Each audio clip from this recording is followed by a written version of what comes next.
Hello, everyone. Welcome to Organize Your Closet and Your Life Will Follow. I am seriously excited today. I have an amazing guest, Erin from Goldifarms, the famous Goldifarms food forest from the central coast of California. Erin, when I think of you, what comes to mind for me is syntropic agriculture, those beautiful berms you created for your plants. I think of, let me see, what else do I think? I think of there's one video you did on sun gazing, which was so profound, and I absolutely loved it. That was truly amazing. And yeah, I'm so happy to have you here. Well, thank you so much for having me. Yeah, I really appreciated you reaching out. And yeah, I kind of forgot I did some of those videos. It's been a while. So yeah, thank you for The reminding. other one that really sticks out to me is your keyhole pattern. I absolutely love that keyhole pattern. Like the process that you do for creating your garden was amazing. Oh, thank you. Yeah, it's Goldie Farms is a food forest in a California suburb. And like you mentioned, the keyhole designs and a lot of this is inspiration from permaculture designers.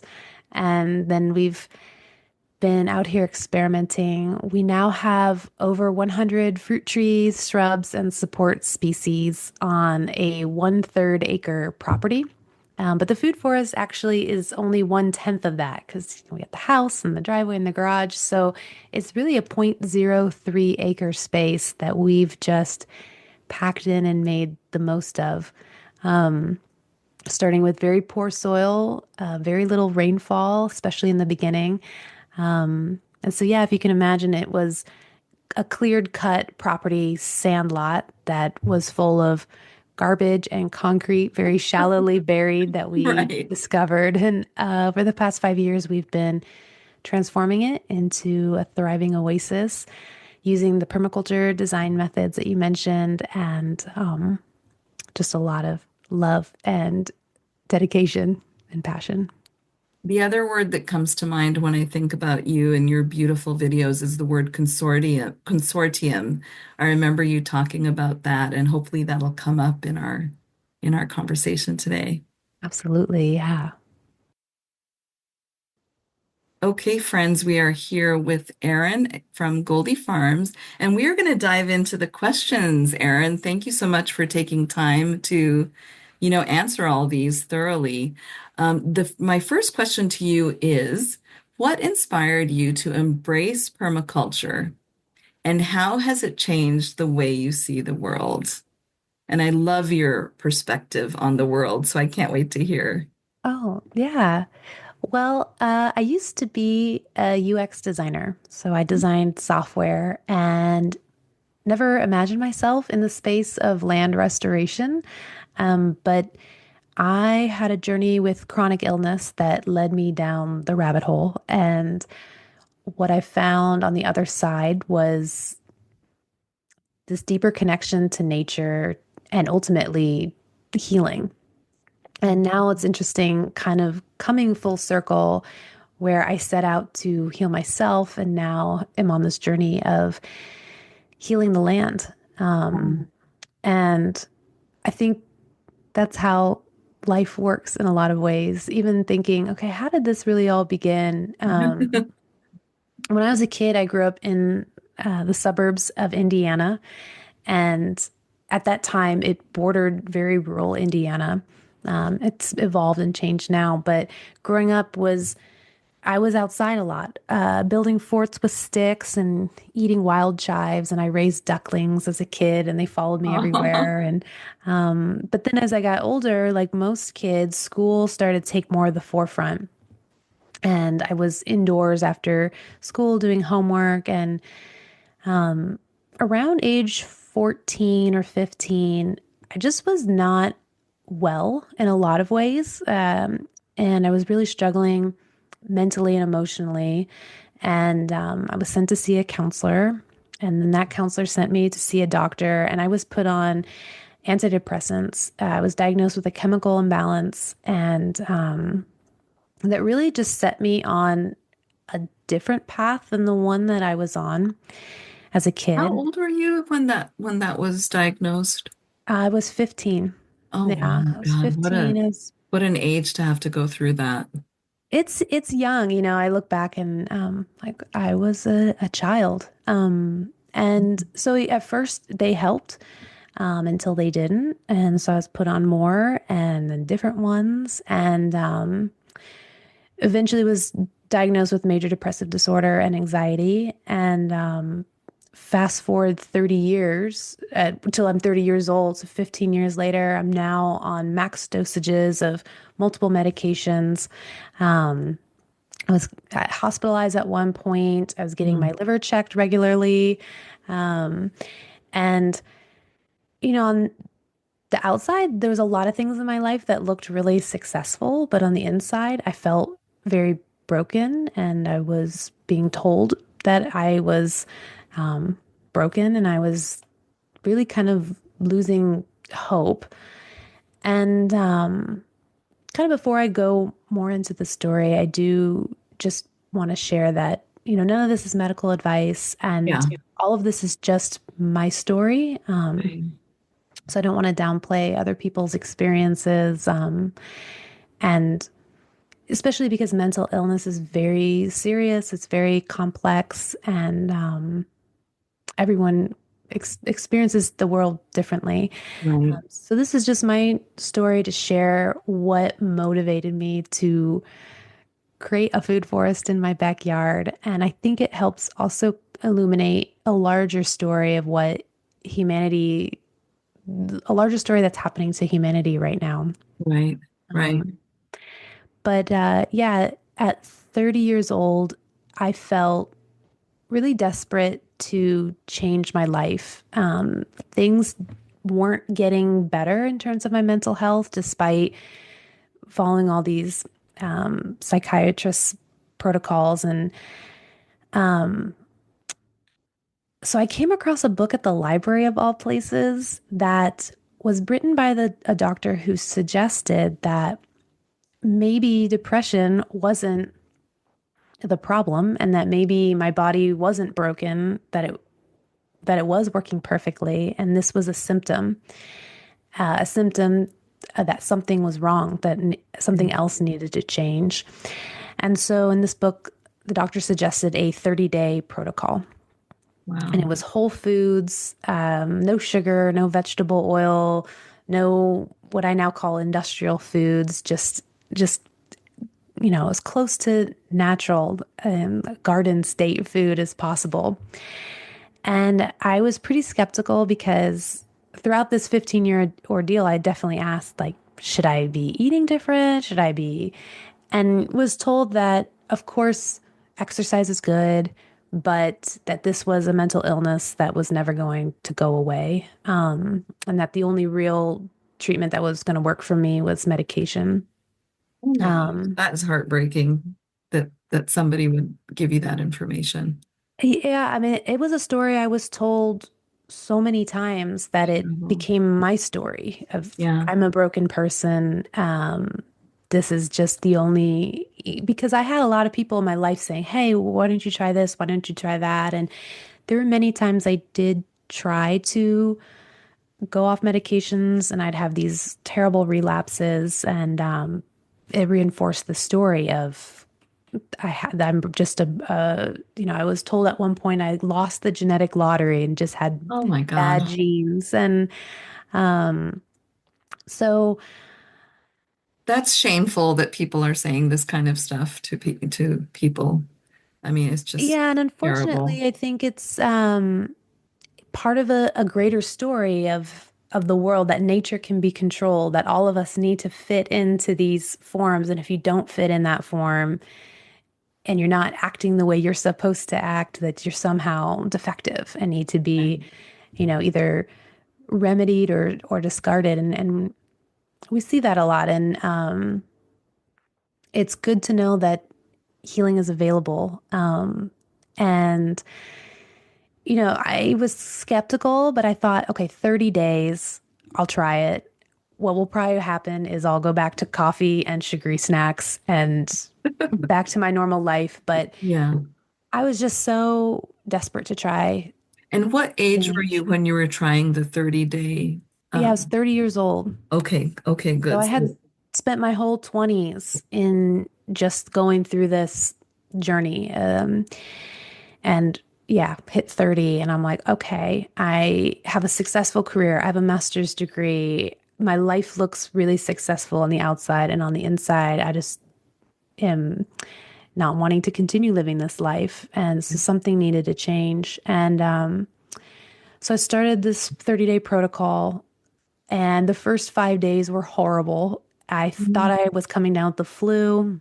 oh, I dreamt about ice cream and pizza. I was having serious caffeine and sugar withdrawals, wow. and pushed through. And by week 2, I just had massive changes. My sense of doom and dread was starting to go away. My blood Wow. sugar was starting to stabilize. I felt clear. Oh my I felt gosh. just better, like just had energy. And that's when I started to realize, oh my gosh, I think the food I've been eating has been poisoning me. Yeah.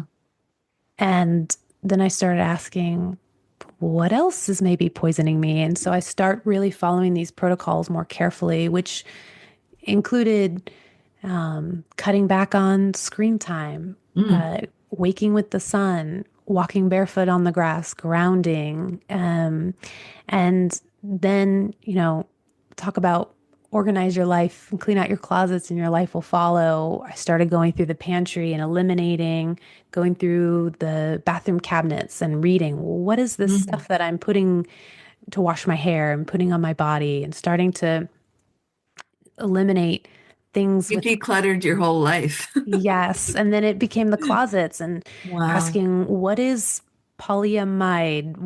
Why am I wrapped in this? And starting Totally. to eliminate Yes. synthetics. And um, yeah, I just started slowly going on this healing journey. And it wasn't like all Amazing. I did was that and I was better.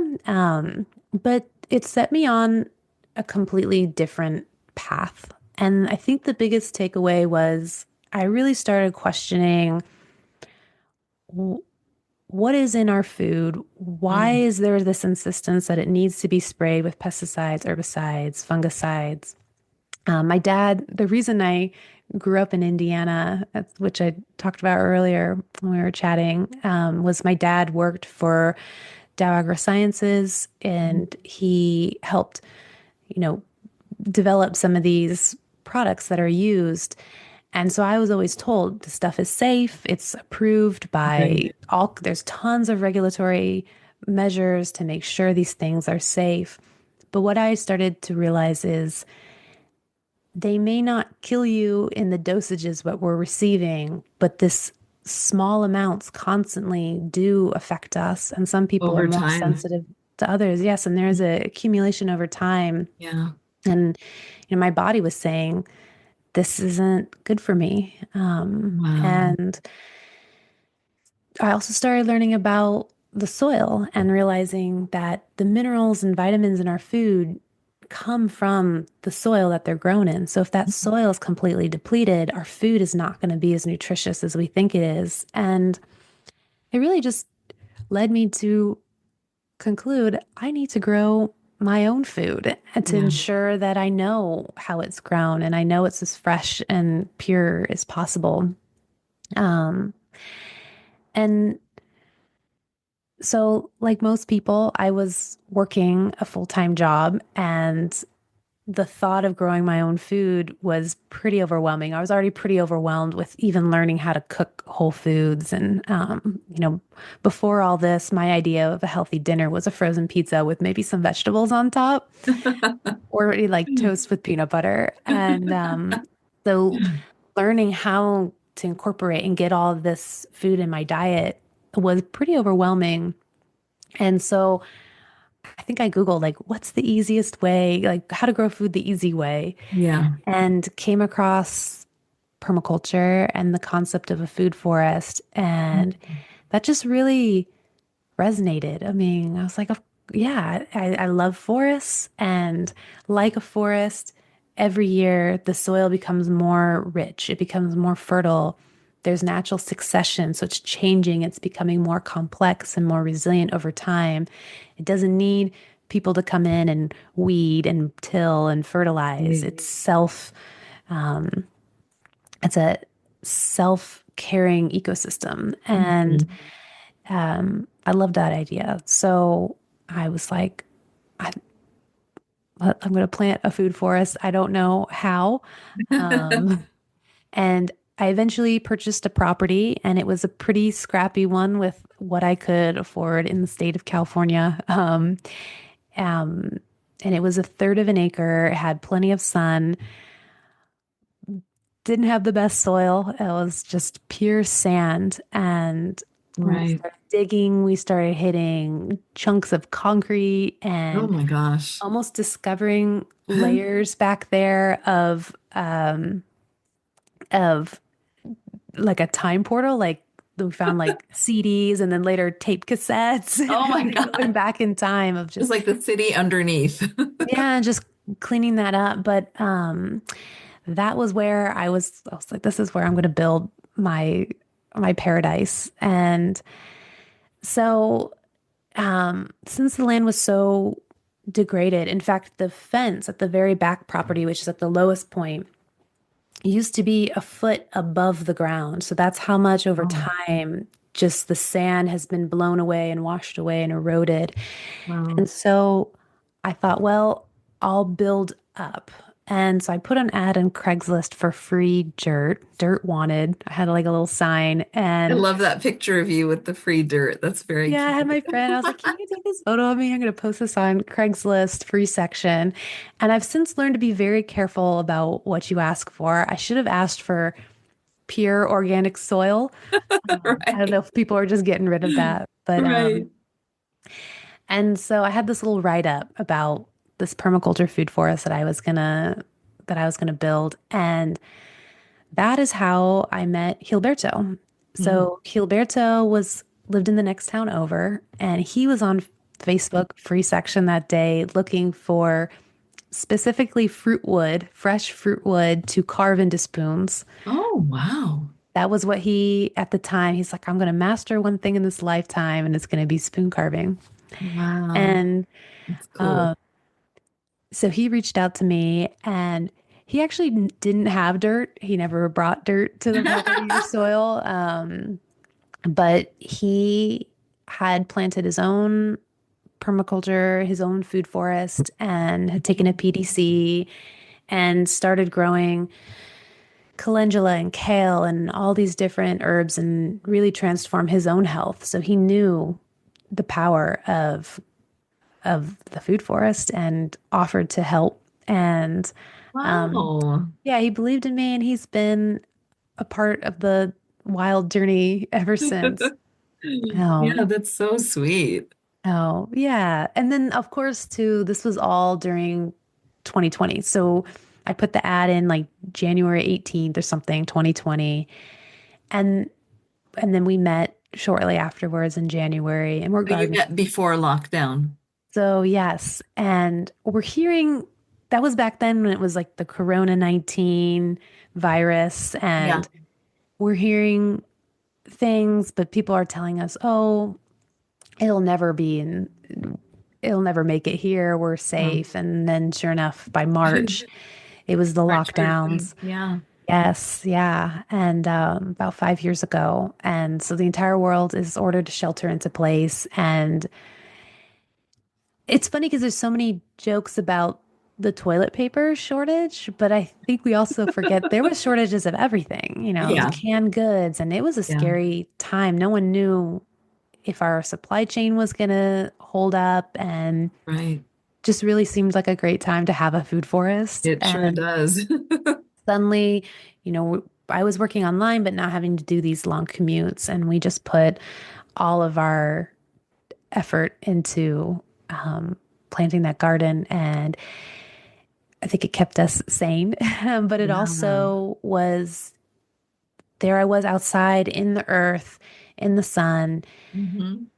processing what had happened to me in the last 15 years, changing my habits, changing my lifestyle, my thinking, my beliefs, and overcoming challenges. And really with Gilberto's support too, to witness me, to support me, hold space, and also hold me accountable to we're going to build this food forest. We're going to get all this massive amounts of concrete out of here. We're going to turn it into the vision that you have. And yeah, so, you know, now I'm sitting looking at it and it's here. And Hmm.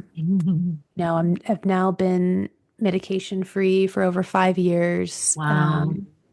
And it wasn't a simple process. I think stories can often downplay just the journey, which, as we all know, anyone who's gone through any health journey knows it's not a nice, pretty, tied up with a bow experience. It's usually messy Right. with a lot of tears and a lot of, regrets and things that we wish we did differently or things we wish we knew sooner. But Yeah. you know, there was another side to get to, and yeah, and I think one of the biggest things that this whole journey has changed, it changes how I view the world, it's changed how I view myself and how I view what it means to be well. And that, healing isn't just possible, but it's like our birthright. It's what, if we let go of a lot of the resistance, it's what naturally wants to move through us. And in outside of Goldie Farms in the normal world, we were just bombarded with all kinds of stories. Hmm. And one of the things I love about having Goldie Farms, having this food forest, is it's a chance to be reminded of the stories that I want to live by and the stories that are true for me. And just the other day, I was picking calendula because this is the time of year that all the calendula is Oh, in bloom. blooming. And there are these beautiful orange and yellow flowers. They show up a lot in my videos, and the color Hmm. is almost otherworldly. It's like iridescent. It's hard to capture on camera. And they're wonderful to take internally, but also they're my favorite way is the skin. They're really good for their skin. So we put it in our skincare products, our skin cream and Goldie Glow. And so I was out there picking them, and it's almost kind of a little sad to pick them because they're so beautiful and they open up with the sun. And so they I open and know. you just pluck them. I'm like, oh. And as soon as they're picked, it starts this process of breakdown. They start to dry and then we process them. And just the other day, I was picking them and I just had that embodiment of wisdom. It's one thing to know something, and like I know I've healed through connecting with nature, but suddenly there was this embodiment of as soon as I picked that calendula, the breakdown process happens. And I realized, well, that's what happens to us. We get disconnected with nature, and it's not immediately that you see anything, but then this breakdown process starts, and we need to be connected to earth to stay vibrant, to be whole, to be our best selves, and not just nature as in the earth, but even realizing we are nature too, and connecting to our own humanness and our own needs, our own nature, and Mm. really honoring who we are, what we're here for, what our needs are, and just finding ways to always maintain that connection, I think is one of the biggest ways I see the world is, you know, those who are disconnected, whether it's the institutions, whether it's, um, you know, parts of our culture, it's on a cycle of breakdown. And then those that choose to be connected to the earth, it's in a cycle of healing. And Yeah. It's, It's a place where you can thrive. Yeah, yeah. and I'm envisioning, thank you so much for that beautiful, just wow, what a story. It's like super profound. And I'm envisioning you for 5 years having your hands in the dirt, having your body outside for hours. I'm sure you were outside like 8 hours a day, maybe longer, because I know that happens to me sometimes, and I have a tiny little pocket garden. Um, and I'm imagining that is the healing. The fact that you were doing some serious earthing where you were just literally in the earth. And um, your journey of food, where you realized food is medicine, uh, also compounded with you being outside, and that's how the healing really took shape. And I'm wondering, did that also kind of, did you, from that whole journey in the 5 years with no medication, are you now, what are you choosing to actually grow for food?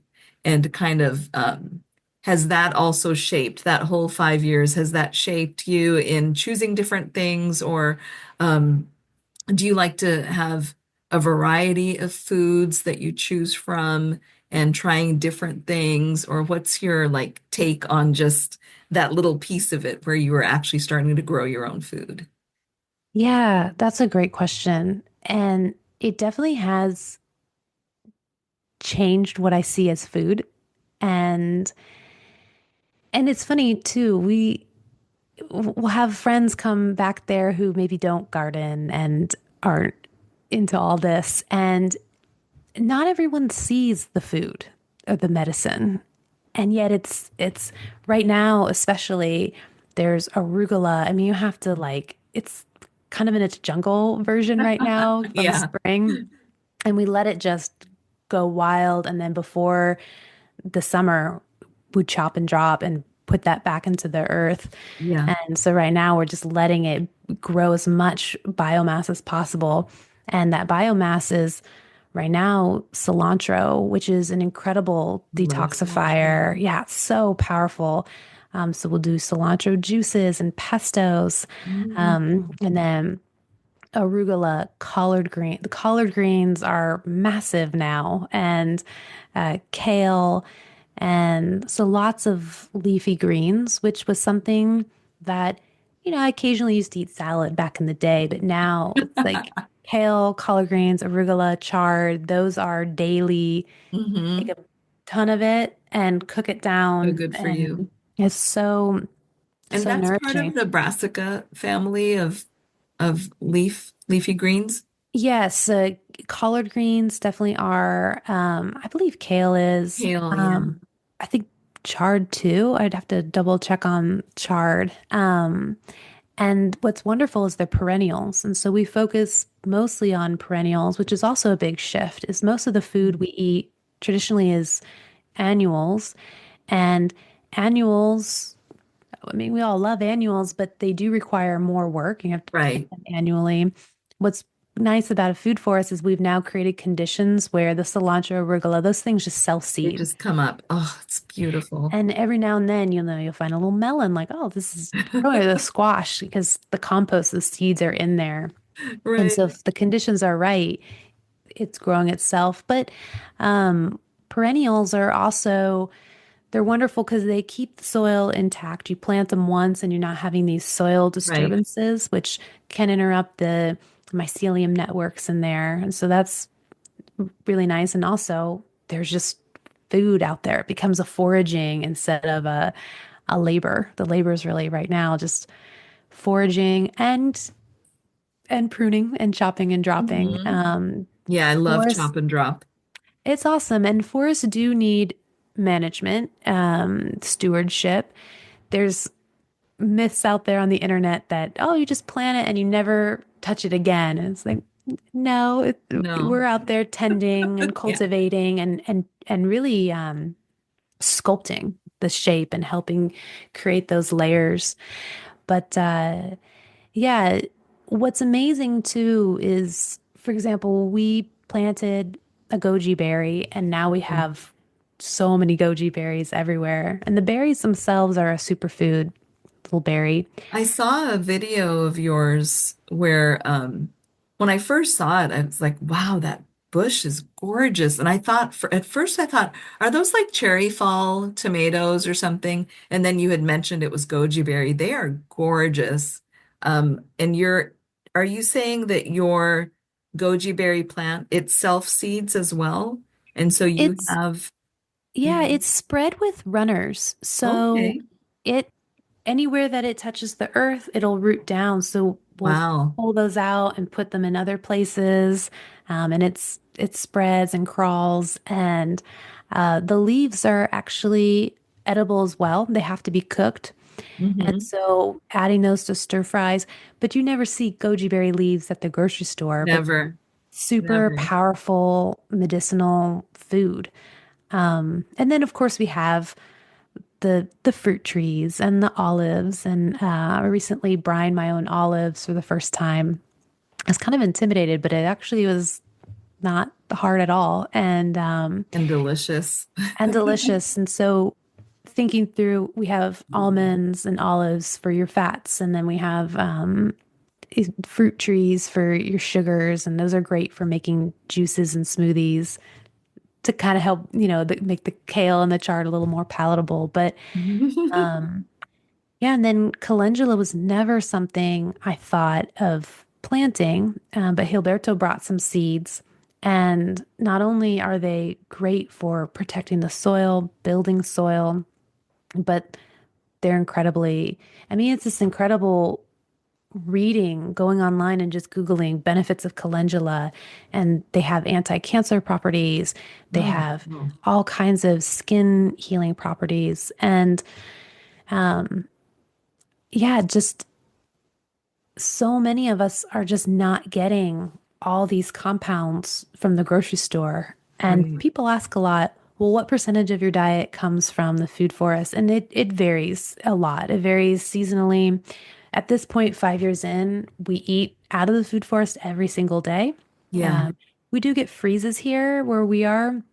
So winter is a little slower, but there's still winter crops. Hmm. But in terms of the amount of nutrients and micronutrients and just compounds that I don't even know what they are, but there's this healing energy that's coming in. There's just so much coming from there that I didn't even know that I needed.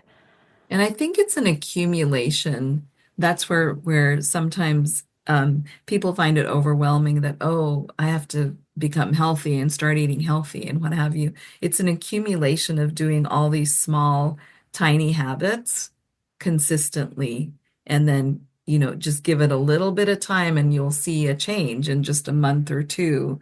Um, but it's those tiny habits that you can keep all the like forever. Like these are tiny habits that never go away. And then in 2 years, 5 years, you'll be like, wow, I feel amazing.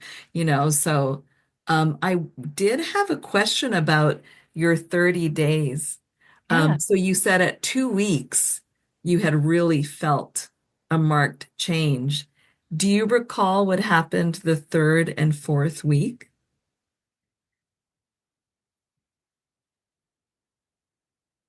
I remember I finished 30 days knowing this is not the end, knowing I can't go back to how I was eating. Um, it was funny actually. I do remember I was at a dentist appointment, and you know how they check your numbers, how they're like two, Yeah, one, one, three. My right, right. numbers went a couple of the numbers went down, and the dental hygienist said that's very rare. And I was like, well, I've completely changed how I'm eating. Wow. She's like, oh, have you like lost weight? And I was like, no, actually, I gained weight because I think it's just you find what's healthy for you. And then there's so many layers too. Like you were saying, it's like one small thing sets you on a path, and it's one little piece at a time. Even just maybe 2 years ago, Gilberto was doing some research and came across nervous system health. And Mhm. we were reading the symptoms of a dysregulated nervous system. When we look at each other, we're like, we have like all these symptoms. And what's amazing is the so many other remedies were out growing in the food forest, like milky oat grass and um, catnip, and even the native California poppies. All these are nervines that just Mhm. help us stay regulated in a world where it can be hard to remain Yeah. regulated. So, Yeah. yeah, it's funny too. It's all been a bit of a blur. The last 5 years have just been just a radical shift. But one thing I do notice is when I go off and I take a trip or I'm away from the garden and kind of eating at restaurants and eating just back how I used to eat, Yeah. I suddenly become reminded of like, okay, being connected to nature, knowing what I'm eating, and even just rituals of being outside barefoot, Hmm. seeing the sunrise, going to bed when the sun sets. Those things are these little habits that have just really transformed the way that I show up in the world. And then that leads to just a whole different experience. Wow. I um I find some of your videos specifically and by the way, Erin's videos are just, I don't know who's doing the filming. They are beautifully filmed. Some of them are very cinematic. And I love when you run and like grab your camera and then you like run back. It's so cute. Um, that sun gazing video that you did was very meditative. And I'm curious, do you actually this is going off the question, but do you do meditation? Because I absolutely am a huge fan of meditation, and it does directly work on your nervous system, and it directly affects, what you're doing. So I can just imagine you and Gilberto maybe meditating in the garden together. He's really good at cultivating stillness. And that is something that I'm still working on. And yeah, I've had periods of my life where it's a sit down, quiet my mind, set a timer, and I think those are really good and really important and something I would like to re-bring back. A lot of it too is allowing myself like for example, we just planted a lot of little babies in the front yard, so they need to be Mm. watered in, and it's kind of time consuming just to check on them and water them. What And kind of babies are they? I planted some Santa Barbara daisies, some Oh, how rosemary. cute. I planted a bunch of things from my friend Catherine that Oh, she cool. always tells me what everything is, and I usually forget, and I have to ask her later or use a app. And I really just work on just being fully present and not being thinking about, planning for the future, thinking about the past, and just Perfect. just listening to what my instructions are, Mhm. basically. Instructions from nature. Yeah, because I'm always asking, and more I'm realizing if you want to hear the answer, you have to listen. And so I'm trying to, working on becoming a better listener.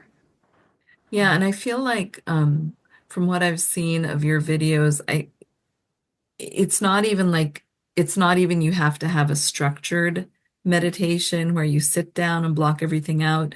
There is such a thing as walking meditation, and you probably do that without even realizing you're doing it. And it's just, yeah, it's just a beautiful place to be. And I think that um, the way it's grown from when it was first that flat lot, which is really amazing, even just for me to see as somebody who's been watching your videos. I mean, it's there's so much magic to it, and I can imagine the healing that is coming to you that's like emanating towards you from your surroundings. The energy that's in your backyard is probably just like this incredible earth energy. So I'm really happy to hear that you are medication free and feeling better and doing better. That's Mm. you healed yourself, which is incredible. Thank you. It's funny, we were working with some kids and they called it, they're like, we're building a forest field. And I was like, yeah, yeah, that's exactly it. And there's even, I've heard that as you touch plants, the plants are sensing from you what you need and they're going and getting that. And, I come from a science background. And so there's this part of me that's like, well, where's the study? Right, But more and more, I'm letting go of that story that there has to be a scientific study for it to be real. That until I see evidence, I'm not going to believe it. And more saying, huh, is that what I'm experiencing? And yes, yes, I experience a very deep connection to the plants. I know I hear the birds when we're out there scattering seeds. I hear the birds are communicating like, "Hey, this is what's up." And okay, Erin, thank you so much for your very just thoughtful and very informative answer to question one. So we are going to move on to question two, which is if someone wants to start a food forest but has limited space or resources, what's the most impactful first step they can take? Hmm. Yeah, I I kind of think I maybe went the hard way with my food forest, and I think maybe that's what I needed. Um, but I think most people think, okay, the first thing I need is I need to own a property. And actually, if I was to go back and do it all over, I would start gaining as many skills as possible before buying a property. For one, just to know what makes gardening easier, which is fertile soil, is so important. And here, it's taken us 4 or 5 years to get to this point where now what we put in the ground is most likely going to survive and we can support more tender species. Um, but that's partly because we started with such degraded soil. But if you have really rich, fertile, loamy soil, that's going to give you a head start. So even just learning as much as you can, with or without owning a property. But even skills like Mm, learning how to turn one plant into 10 or 20 or hundreds of plants is such a powerful skill because if you're creating a food forest, you need lots of plants and you don't have to buy every single plant. right. So you can get one. So many plants reproduce from just a cutting alone. You just take a cutting, get it to root with some rooting hormone. Sometimes, they'll even just root by laying on the ground, Hmm. or air layering. And so learning how to propagate. I even say too, if you have an apartment, if you have room and a sunny spot to put a big pot, you can even get a mini fruit tree, which we have a mini Garden Delight nectarine. It's about 3 feet tall. It's tiny and it is super prolific. It's beautiful. It's really easy to maintain and keep pruned. It's so small and you don't have to get up on a ladder. But from that one fruit tree, you can learn how to graft on other types of nectarines, peaches, and you can have like a little fruit salad tree. And then that's a skill that not only have you learned how to prune and take care and graft a fruit tree, but when you do have that property that you're stewarding, you've already have these skills. And so there's kind of a steep learning curve going from how I started with knowing nothing to, and luckily I had Gilberto to really help say, well, this is how to do this and how to do that. But we're still, it's an endless learning journey that's just endless. You could spend your whole lifetime just studying soil. You could spend your whole lifetime coming up with different centropic systems or different strategies for how to grow what you want to grow. And so just taking the first step to go down the path is, I think, the most impactful step. When it's a dream, I feel like a dream means it's so big that you don't know how to do it. It's just beyond, like when I started, I was like, okay, I have this dream, but I don't even know, and my dream was really Goldie Land, which was a much bigger version of Goldie Farms and Oh, that's has so cool. sheep and camels and um, rivers and creeks and a pond and places to swim. And so I'm still not there yet, but I've taken the first step of like, okay, I'm going to plant here in this backyard and start learning. And yeah, the difference between a dream and a goal is a goal, you know what to do. You can break it down and be like, I'm going to do this, this, and this. And a dream is just so outside of our reality. It's just like, how do you Hmm. even know where to begin? And so I think really connecting with um, that me that's in that dream, who are they and how do I work on becoming them now? Yeah. A big thing with Goldie Land is I'm going to have to learn how to remain calm when things go wrong and remain calm as many, many different complex projects are unfolding at once. And so gaining that skill now, so I'm prepared. I'm the person I need to be as that dream Mm. because it comes to fruition. So yeah, just taking the first step, and I think acknowledging that that first step, there's not a lot of fanfare. It's not clear like you have now begun the journey. My journey to all this was learning how to cook sweet potatoes and eat different, and I had no idea what would be on the other side of those first steps. But yeah, it just takes that decision of like, okay, I'm going for it. And I think what's very valuable in what you're saying too is there's a level of comfort and confidence that comes with, hey, let me step back for a minute before I even break ground. Let me look up some information. Let me look up what grows in my zone. Let me look up what I can do to amend the soil that I have right now.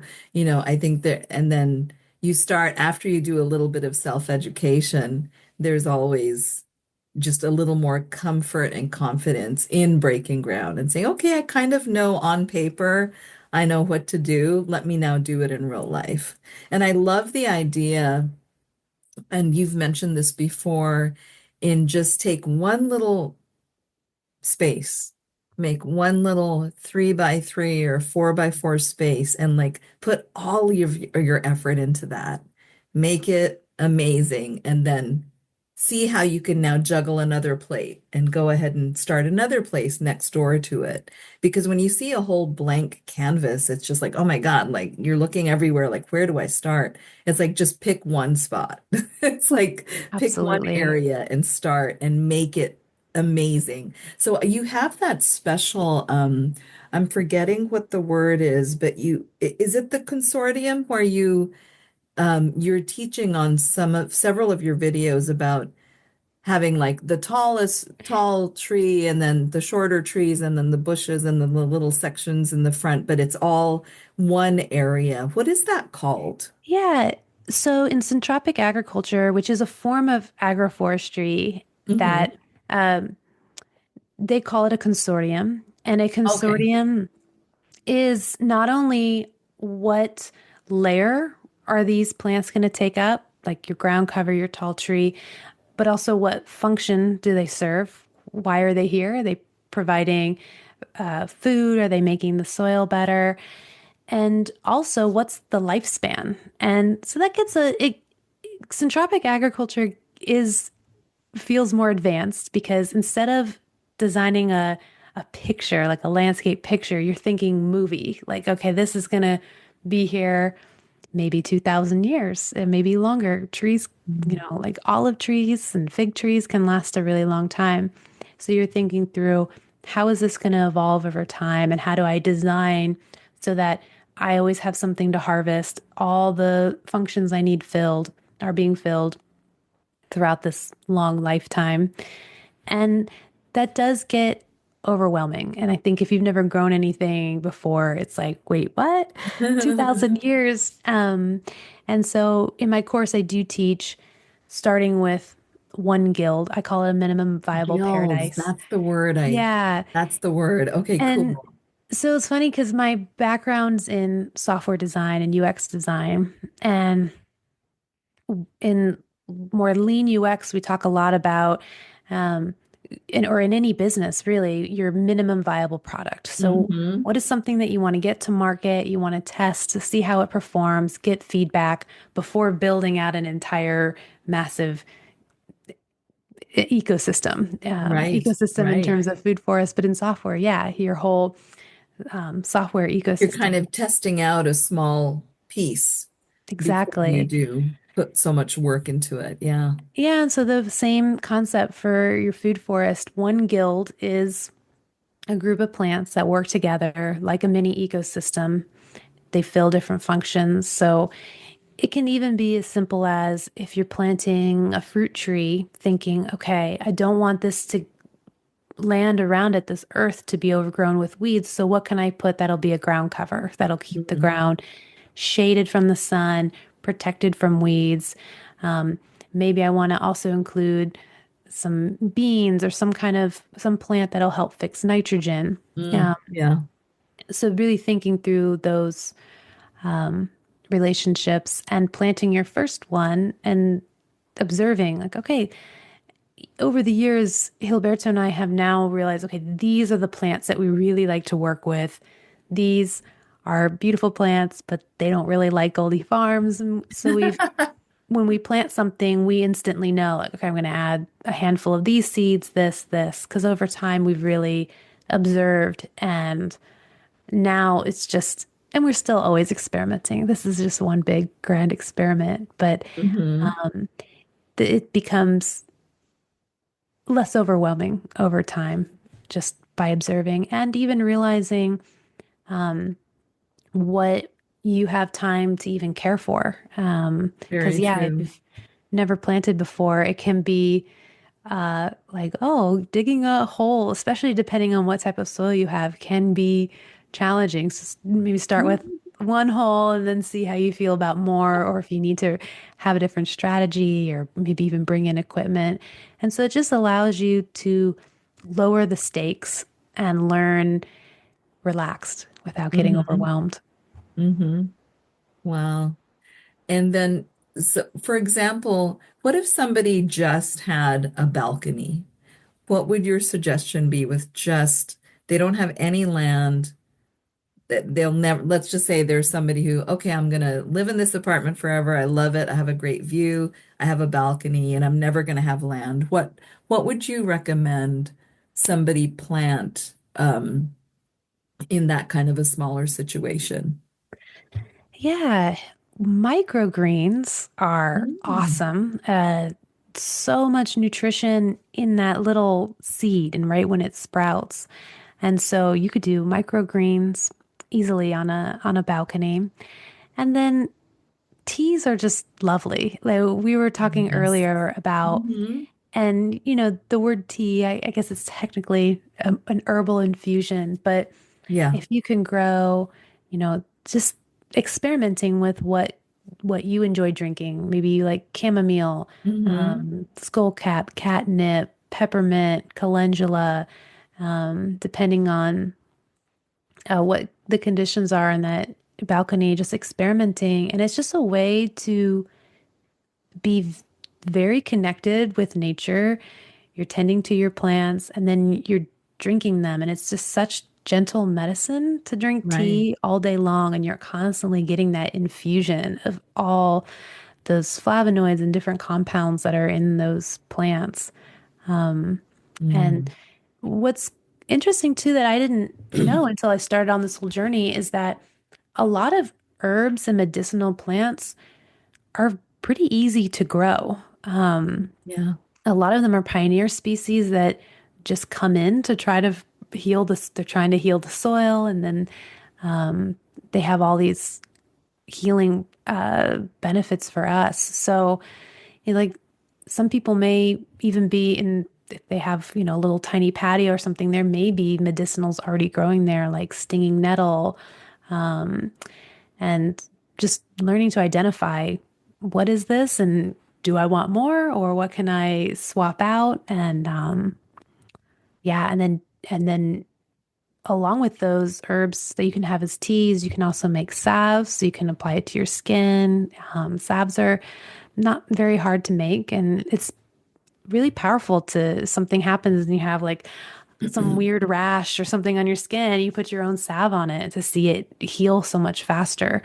Um, so I love your Goldie Glow, your beautiful little package with the Goldie Glow. What's it? Is it the skin cream, it's called Goldie Glow, right? yeah, yeah. So Oh, I Goldie love that Glow, stuff.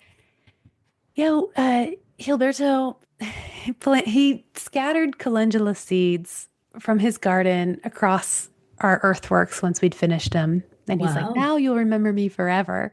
And Oh, that's so I cute. didn't know at the time what was happening, but he was scattering these calendula seeds. And yeah, we're on generation, I don't know, they've been reseeding. And so he had been drinking them in his juices and smoothies. Oh, And I started wow. Okay. researching what else can we do with these calendula? Because in the first few years, the soil was so poor that it couldn't support what we have now, but it could support the calendula.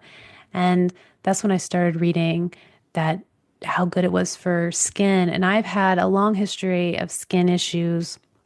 Mental illness was just kind of the biggest battle, but it was just basically unwellness. Just I Yeah. wasn't as It well affects as, everything, right? It affects your whole body. yeah, Skin is your largest organ, so it's like, yeah, I can only absolutely. imagine. And I had been treated for acne with uh I'm blanking on Oh, the like word. retinol or No, not retinol. Uh, Antibiotics. I've been given oh, antibiotics for skin and was on those for way longer than I probably should have been. So okay, I okay. was looking for other ways to have really healthy skin and came across the calendula and started tinkering with salves and then started making face creams and um yeah, just Well, your skin looks amazing, so oh, thank you. whatever Yeah, you're it's doing is working.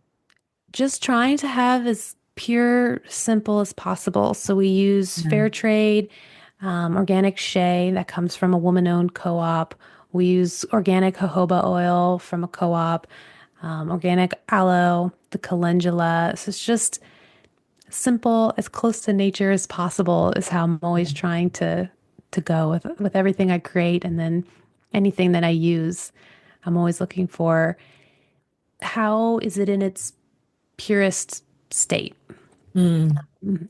and which has been just a journey of discovering how even foods that we think, oh, well, that comes from Earth, but it's been so much of our food and things have been through processes that Right. change them from their original state. And I'm sure you've experienced, I mean, I've had a tomato that tasted like absolute crap, like absolute like crap. a bad water taste I mean, where it was like, just awful. My husband and I, and he's Italian, so he's had tomatoes in Italy, um, which are absolutely beyond delectable, because they have a lot less processed land than we do here. Even when you're amending your own land and creating your own vegetables, you're still affected by so much that's in the air, even, and you do your best to make your land and your area as wonderful as possible so you can actually taste a tomato and what it really tastes like. But yeah, we've had tomatoes. I'm sure you've experienced where you've had a vegetable somewhere and you're like, wow, there's like zero flavor. Not even the texture is right and the color is off. It's like, wow, what happened with this poor vegetable? yeah, and it's wild. You don't know what you don't know. And then knowing the whole, yeah, it's just a whole shift. And even our own chicken's eggs, the eggs have flavor. So And different. then I was out at a restaurant with my family, and there was a soft-boiled egg on my food, and I thought something was wrong with me. I was like, I can't taste this. And then I realized, oh, this is a tasteless egg. And Wow. what's fascinating too, um, 2 years ago, I was like, I think I need to get a permaculture design certificate. And so Gilberto and I did one together at the Occidental Arts and Ecology Center. And Oh, part of nice. it was really neat. And part of the activities was there was different local farmers that came in and we did a soil tasting. And they had it set up just like a wine tasting. Oh Sits in a wine no. glass. They add water to the soil and you swirl No it and you way. smell it. And we tasted food that had been grown in those soils. Mm, And then you smell and taste the soil. And yeah, you can pick up that the plants are picking up those flavors because all those compounds are in there. And it just really helped seal that connection of the soil is so fundamental to yeah. food. And Where it all yeah, starts. our cilantro tastes very different from grocery store cilantro. And we've created our soil. So throughout the 5 years, one of the main activities we've done is the unglamorous process of moving wood chips. And wood chips are very abundant here. Yeah. And so we get them free. So whenever I hear someone getting their trees trimmed, I'll walk over, hey, can I get those chips? And Right. but that flavor, so we've had chips, somebody chipped a bay laurel, and that Mm. smell is just so Oh God. hard to describe. Bay Like laurel is it's this amazing amazing. smell. And so that has now become our soil, and oak trees have become our soil. Wow. And Weren't you creating something with bay leaf? I did do a Goldie Mountain Magic. There's Okay. four left, Oh. and so that was a limited wild harvested balm that I did with shea butter, calendula, jojoba oil, and then the bay leaves. And yeah, somebody described the smell as chocolate, but I would almost describe it as like fresh cacao. It's just like I had a like juicy fruit, but earthier. It's a Wow. lovely smell. But yeah, bay laurel has all kinds of awesome healing properties in it. And yeah, so just constantly nurturing that soil and building it over time. And it just Yeah. takes time and just seeing how, as the soil's evolved, what's growing has changed. We've gone from star thistle to now our weeds are cilantro and arugula. And Hey, they've that's a nice weed. yeah, it's funny because even the backyard is the food forest, but the front yard is kind of more of a traditional xeriscape. But Yeah. I've stuck in a pomegranate tree here and there, and Right, right. but yeah, now I notice more and more the weeds popping up. It's just little cilantro Things that are shoots. yummy. So yeah, so it's really exciting to see that. One thing I like to, for people who have small spaces, and I'm sure you've experienced this in your grocery stores, but if you can grow herbs at home, you're going to save hundreds of dollars. Those little tiny plastic packets of like rosemary, you know, I mean, the cheapest I've seen is like $1.99, let's say, at Trader Joe's or something like that. And then you get a very small amount. And I'm thinking, wow, that is nuts. Because my rosemary, I actually ended up having to pull it out. It grew into a tree. Like it was almost, Yeah. it was more than 5 feet wide, 5 feet high. Like it was Wow. crazy. So I do, for my herbs I have, and anyone who doesn't have garden space, if you can at least grow herbs, which are so delicious, and tasting them fresh, like you were saying, your cilantro tastes very different probably from something you get somewhere else or at a restaurant or whatever. And it's just so easy. So I use the like a little stacked vertical planter. I Oh, think it's yeah. called the green stalk planter, which I love, but it's they have a they came up with a new way of watering the planter. So you water it at the top. And what it does is it, unlike other planters, which only the top gets most of the water, every planter gets water because they created a drip system. So it's like this Oh, new, it's a really cool thing that some family created. And so I use that for herbs. And oh my God, you should see this planters like just like everything's hanging over it. It looks so cool. So I just started it this year. So, but in a couple of months, it's going to be just like crazy. So, but yeah, I love the idea of even if you don't have space, even just a pot of herbs or tea, that could save you a lot of money. And it's so good for yeah, you. It's so much better for absolutely. you, healthier. I'm so glad you said that because, yeah, when we prune, it's kind of almost crazy because the rosemary got in the paths. So I cut it back and I'm just putting like huge piles of rosemary in our compost. And the Yeah. same with when we prune our sages in the winter, we have lots of sage and Okay. we do white sage. And then I recently got really into bee bliss and which is a Hmm. native California sage, and just the bees love it. So, but Wow. yeah, when I prune those, they get, 8 feet, and then I Huge. prune them down to about a basketball. So there's that much sage. And I think of like, oh, this could be so many sage bundles and just Yeah. and we take baths in it and we try to use it, but most of it just ends up going back into the Going back soil, to the which is earth. why we Yeah. planted so many. A lot of the plants, I call them support species, are planted to create material to break down into soil. But yeah, even the olive trees, olive leaf tea is Mm. a really healthy tea that you can drink. Wow. And I've never someone, even heard of using the olive leaf for tea. That's amazing. yeah, it needs a little honey or, it's good to blend it with some other herbs. But yeah, I was gifted some. And then, I'm pruning the olive trees and just putting just so much olive leaves in the compost, being like, this could be a tea. This is a product. Right.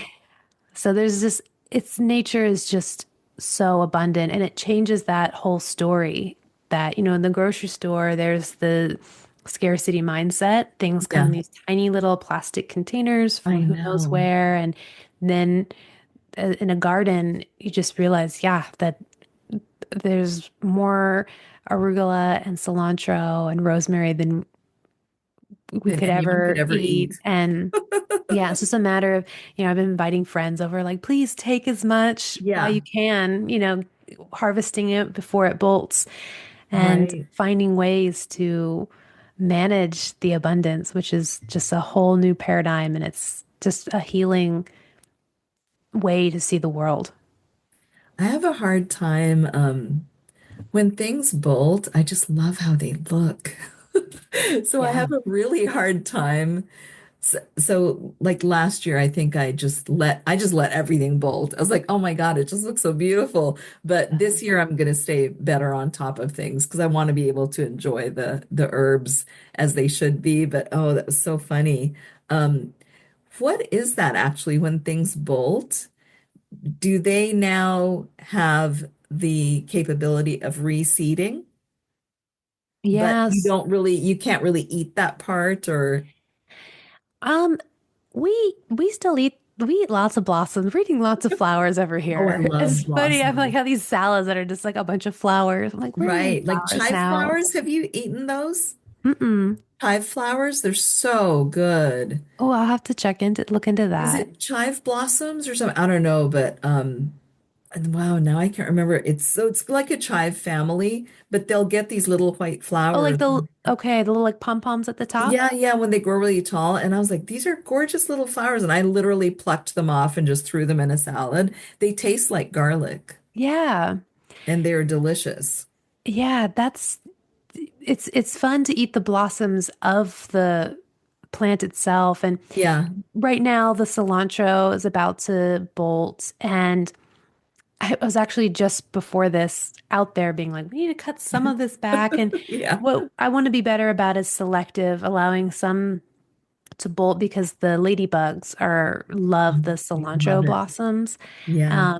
And we do let a lot go to seed, but we're at the point too where we have so much seed saved and out there that now we're being more selective of cutting things before they bolt because it creates a hormone impulse in the Mm. soil that actually tells surrounding plants like, okay, I can grow. So we're actually chopping and dropping Wow. a lot of things before they bolt and then selectively whatever plants look the most hardy, delicious, the best, we'll selectively leave those so those seeds get to stay and carry on at Goldie Farms. So, yeah, and Wow. every year we're observing more and becoming more strategic about our management and how we want to define the succession path that's happening here. Mm. Yeah, I'm wondering too, because you have a like the background that you do in, would you consider that like programming kind of background?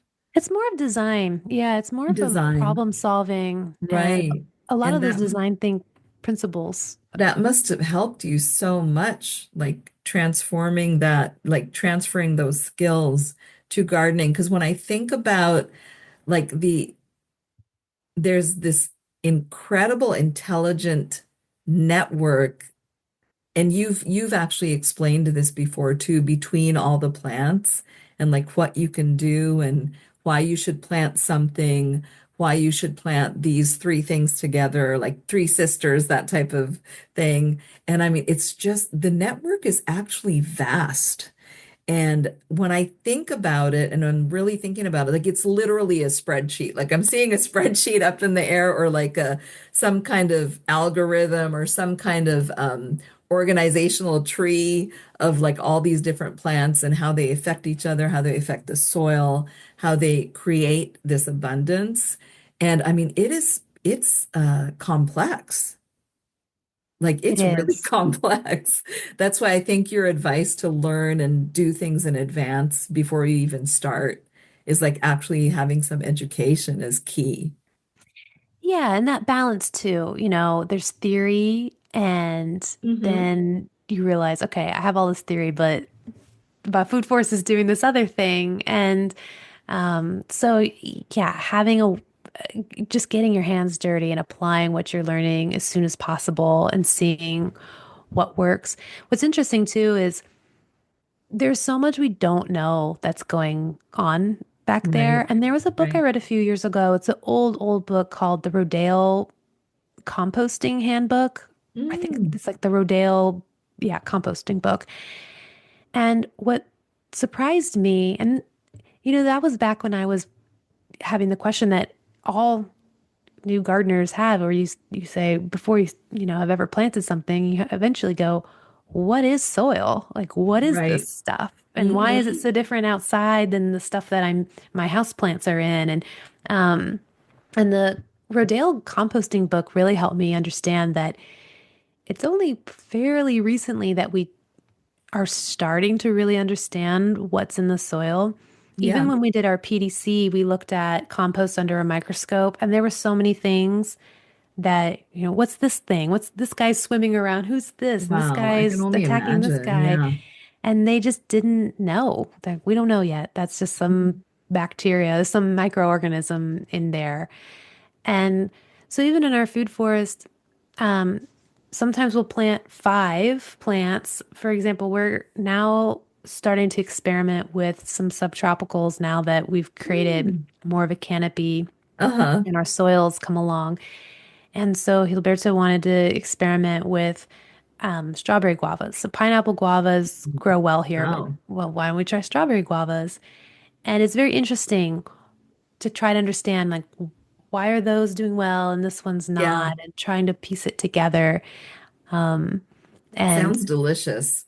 yeah, yeah, and it's just the more you learn, the more you realize you don't know, Yeah.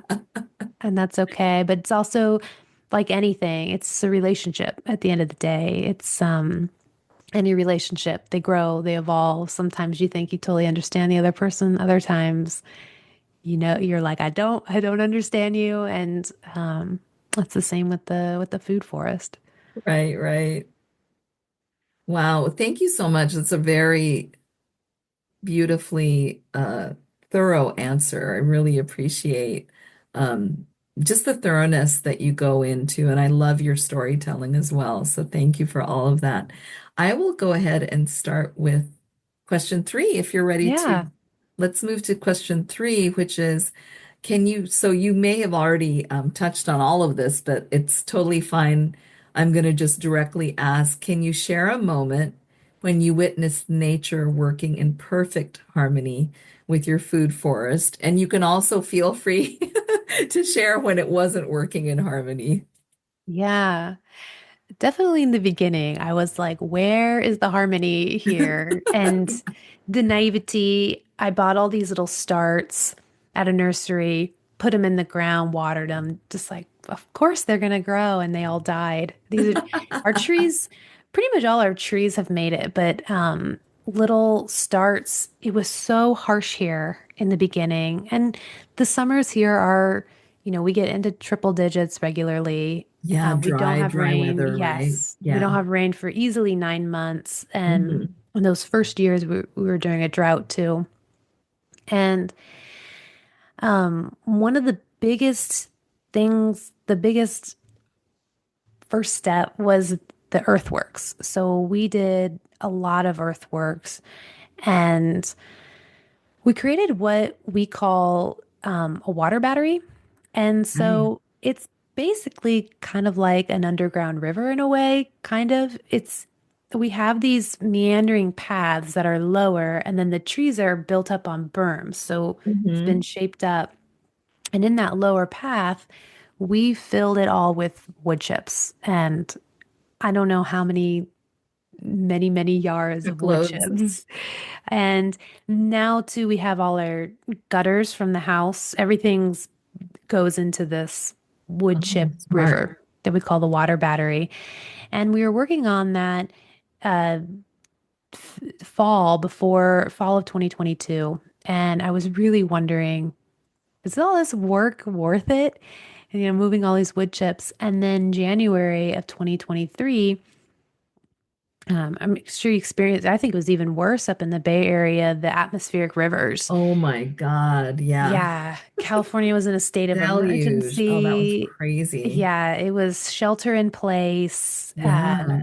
seeing people's cars just float down the I think road. LA, that LA, that canal that runs through, like everything was like completely overflown, right? And Yeah. yeah, there's lots of damage. Surprisingly enough, Napa, where the Napa River rises, and it's like at 30 feet or some kind of amazing amount, but it didn't flood over. Okay. Yeah, which was like huge, and Russian River as well. It did not flood over apparently. So if I'm remembering 2023, yeah, that was a bad year though, It was or good year. crazy. You could say good year Yeah, because it we were in a drought.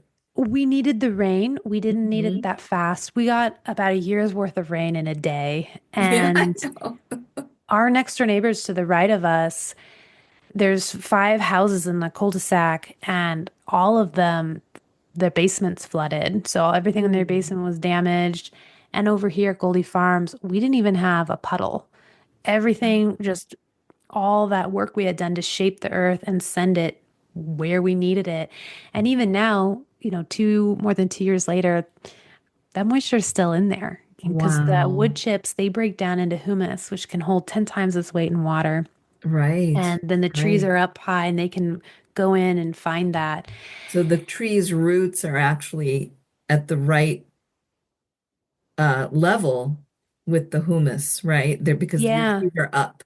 Yep. They're Your up trees high. are up. You So, made those cool bumps. I call them bumps, but they're berms, yeah. right? Yeah, yeah. Berm. Yeah. Because, Yeah, that's you so know, neat. you don't want your fruit trees sitting in water because they'll get Right. root rot. So they're up and they can go in and find that.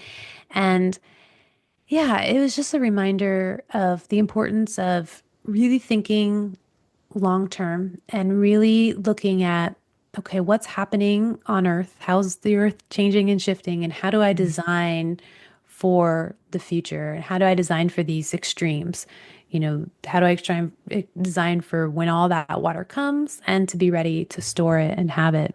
So that was really exciting for Goldie Farms to see that, okay, the work was worth it and the Wow. design worked. And, when you haven't seen rain and as long as we go without rain, it's hard to even Right. imagine like, how is this going to move right? And how is this going to be, is this even going to work? And it did. So that, Did. That's exciting. yeah. And it's exciting too to see the whole food forest kind of coming together as one ecosystem. And, Mhm. those relationships under the soil are building where when one tree needs something, another plant can help bring it what it Um, needs through that whole mycelium network. And yeah, it's just exciting to see this ever evolving process right outside the yeah, window. and I think it probably for you, it must have been just a like, phew, like it worked. It worked, all that hard work because, like you said, even 2 years later, you still are reaping the benefits of the moisture, which is like really awesome. It's amazing. Yeah, this was not as wet of a winter as we were hoping, but Right. we've and we continue to do things to get better and better. You don't know what you don't know, and hindsight's 2020, and Yeah. there's a lot of things that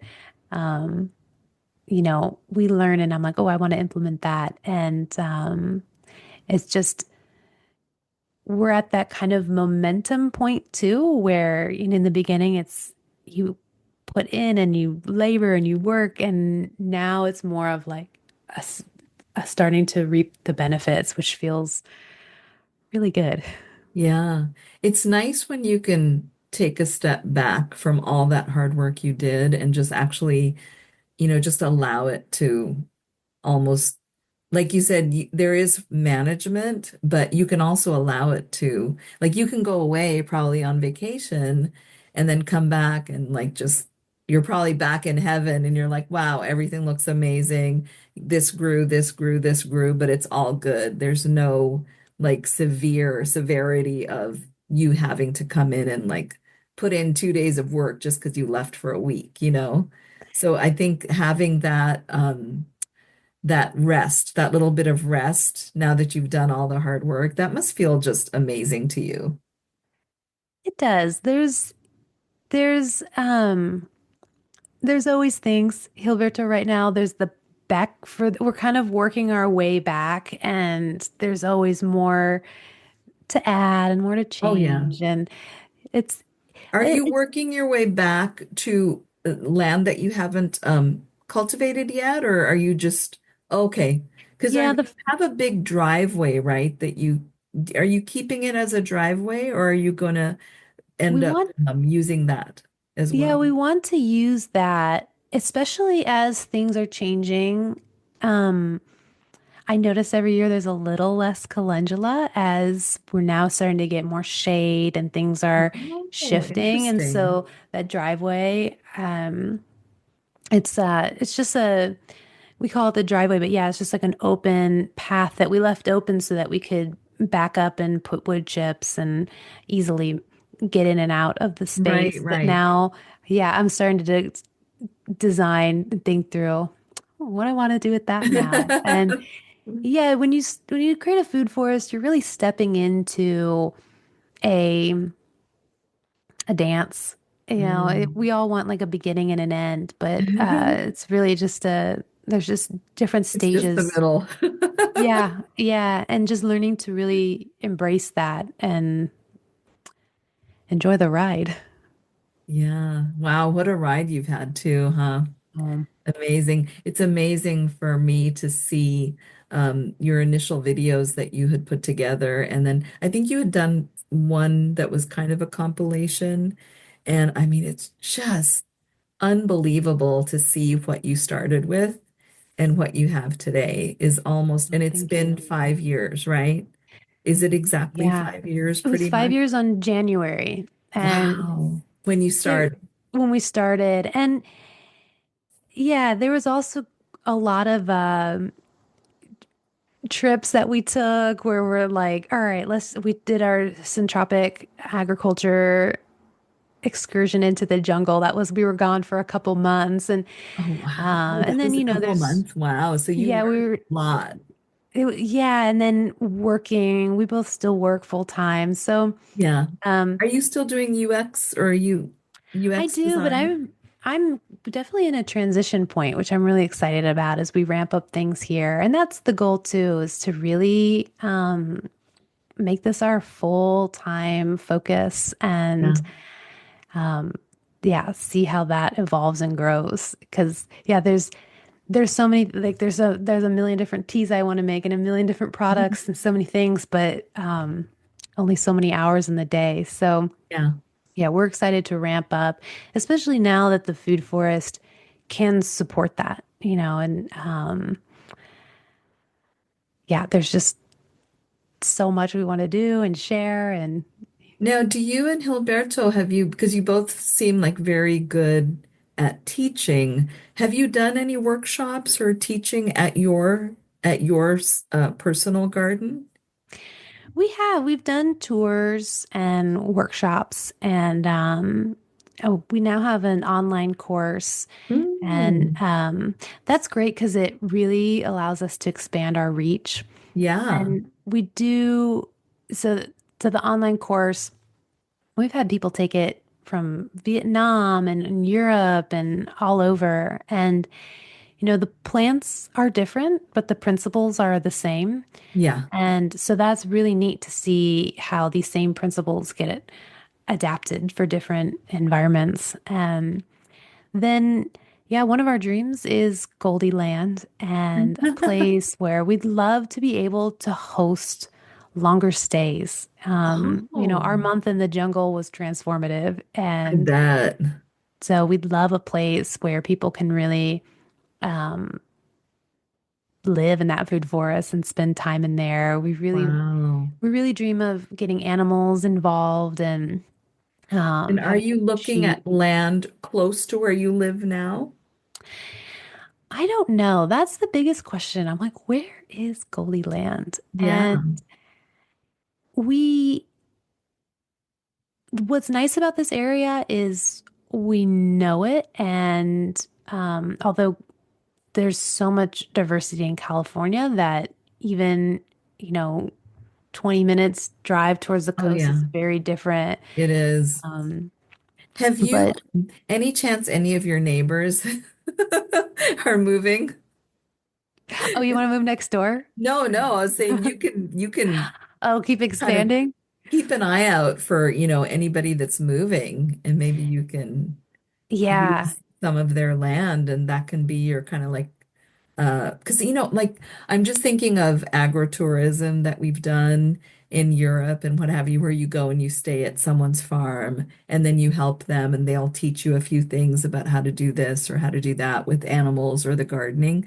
But it's like a big thing, the agritourism. So that's kind of what when you were mentioning having people come and stay, like that's what that reminds me of. Yeah. Yeah, I would love to. Yeah, there's so many ideas. And I think one thing I'm really working on is just trusting that things will unfold. And because, yeah, there's so many unknowns. There's a lot of unknowns right Mhm. now, even in California with the recent LA fires. Just Right. brings up a lot of uncertainty about, and, what's the future of water. And right now, I'm taking a like a land water cycle restoration course with Zach Oh, Weiss, who oh, okay. his work is really incredible and has really gotten us thinking about just all the potentials there are to share how much transformation can happen when we really focus on healing the land and focusing on water. And water restoration is just another thing that I never really saw myself getting Yeah. into, but it's kind of the natural progression from a food forest. You realize, Right. okay, yeah, if there's no water, there's no life, and Yeah. making the most of every drop here in California, but really thinking through how do we steward this resource responsibly.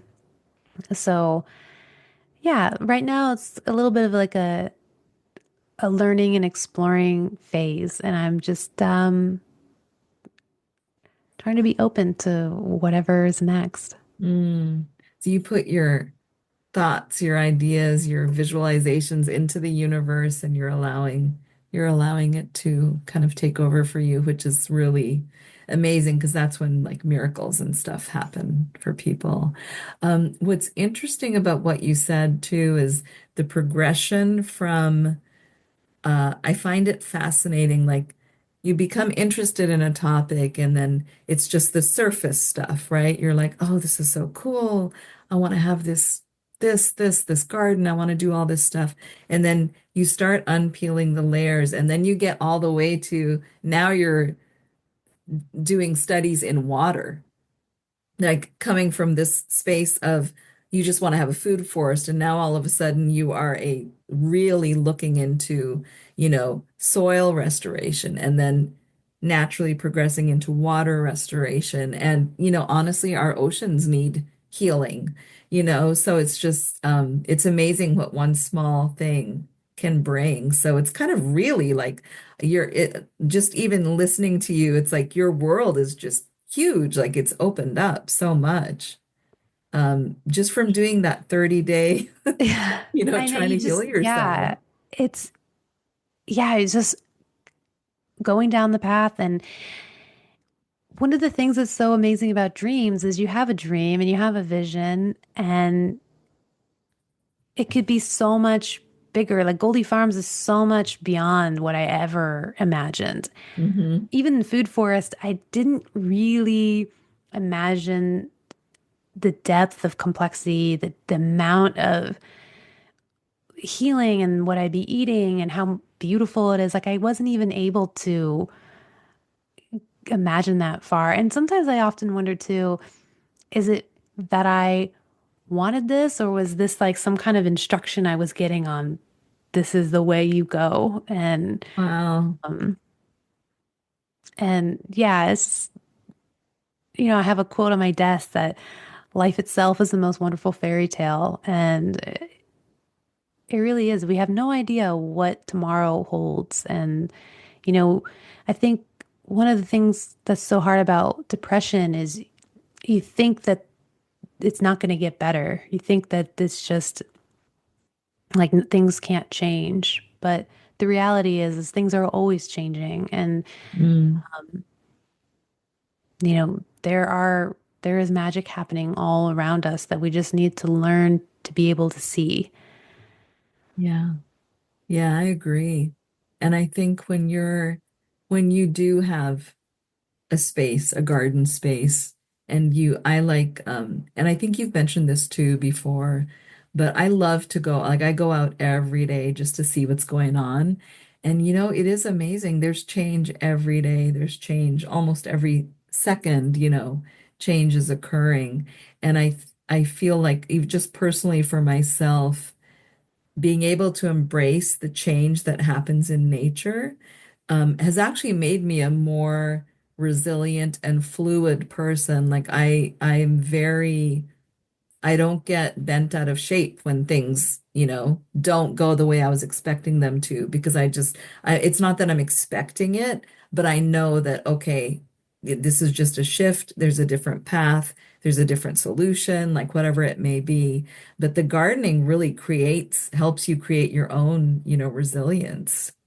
And it sounds like your garden just really, I shouldn't call it a garden because you really have like an incredible food Yeah, but I forest love the word garden. garden. It's like a Yeah, and wild garden, forest garden. yeah, I love it. And I can see like really how you've even transformed since the first time I saw you on video, breaking ground. Yeah, and like I've told you this before, every time I see because I'll rewatch your shows and stuff, and I love the one where you mention about Gilberto and that you ended up being, becoming a couple, and I'm like, oh my God, that one just it's so heartwarming. I love it.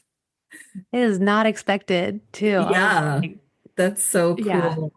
And I think that was in one of your compilation videos. So I don't know how soon you started like being official or being a couple, but it was in one of your compilation videos, and it was at the end where you mentioned, I think that, oh, it was kind of a, I'm trying to remember, how did you say it, but you mentioned something about finding love, or you were used some certain words that were just so incredible. And I was like, wow, what a story. Oh, thank you. Yeah, I think just learning to allow is, because we're so trained that to have a plan and to have this, okay, this is what I'm gonna do, and da da da, Yeah. and that just can prevent us from really being open to something so much bigger and so much better than we could have ever asked for. And, life never looks like how we plan. And, Right. even the garden, like, okay, yeah, we had a design, but these plants do what they want to do. Yeah. And, yeah, open to the way, just being open to nature as a teacher. Mm, um, awesome. I can't wait. I hope, yeah, I shouldn't say I hope. I know that you will create Goldieland. And I can't wait to see that journey. I'm excited too. Yeah.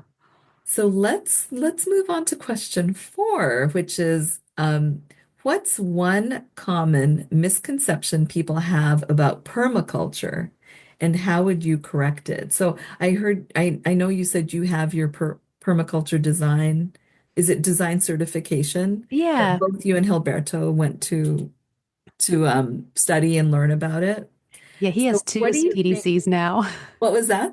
Gilberto has two PDCs now. I Really? think So he you just can get he it in different, just different types of uh, processes, or different types of permaculture? I it's the same PDC. He just did it again. Oh, wow. Well, I'm sure that to me, that's something that actually is so complex. Like, I'm sure you learn a whole new set of skills from doing it twice. And it wouldn't hurt to Yeah. do that twice. But what would you consider like a common misconception that people have about permaculture? Or do you think that people are now becoming more in tune with that type of work? I think permaculture can be hard to define, and I think a common misperception is that it's just a way to grow food. Mm, And food forests and gardens are definitely a beautiful expression of permaculture, but um, it's so much more. I mean, it really encompasses culture and the word permaculture, permanent culture. So it's really a set of ethics and design principles for how do we live on earth in harmony with the earth, in harmony with one another. Um, so that does encompass growing food because agriculture has a huge, huge impact on the earth, but so does the way we live. So right. how do we build houses in a way that's in in harmony with nature and design our communities and manage water and generate power?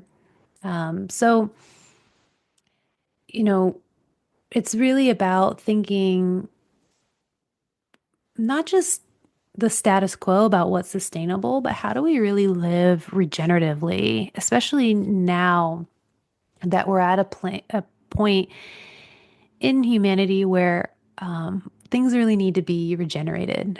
People Yeah, need to be, there's a lot of healing that needs to happen. right. And So it's beyond sustainability, it's regenerative.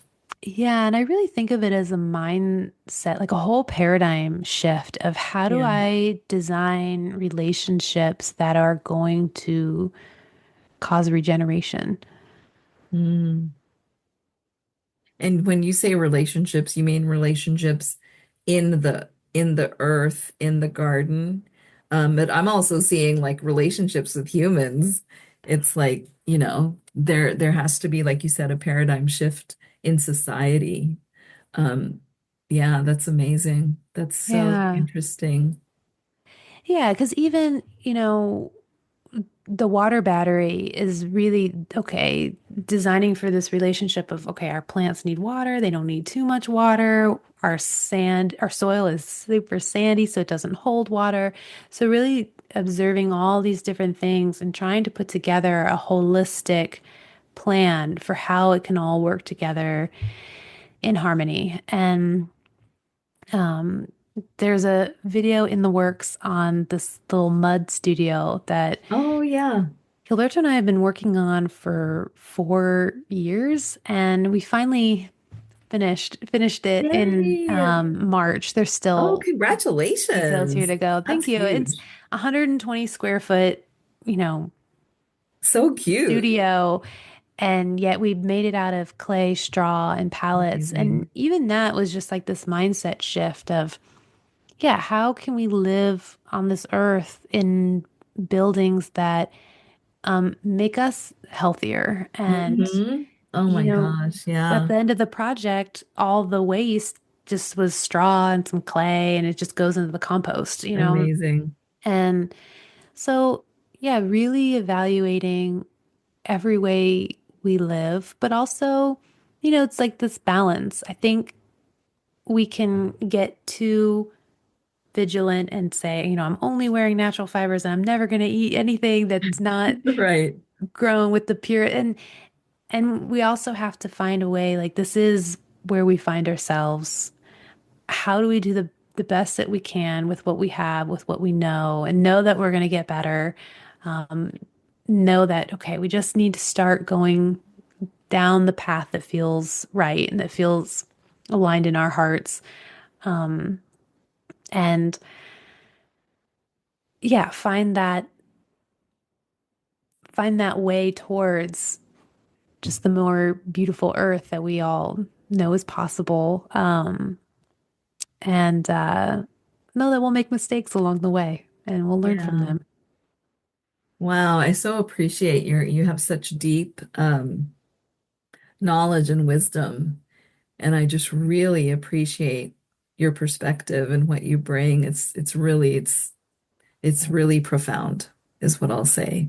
I just love to hear how you're speaking of it's to me it's so obvious that you have it's kind of like you've become one with the earth, like you're speaking as if you are earth, and you're like telling us like kind of what should be happening or what needs to happen in a way that's very gentle, and it's not like telling and scolding. It's just like this is what's happening under the ground, and this is what we need to do to make everything better. So I just appreciate your way of speaking about it. It's just Oh, beautiful.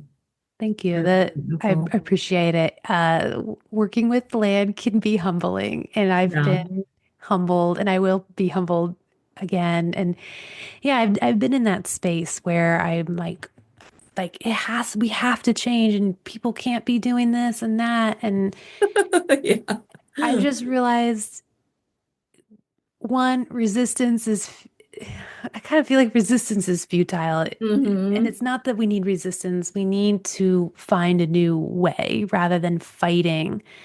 It's more Yeah. about surrendering to a different way. I feel And like you are modeling it so beautifully. Like you're not, you're doing it. So you're not even telling people what to do. You're modeling what can be done and what can be, the possibility of what can be done just by looking at your space, and what you've done with it is incredible.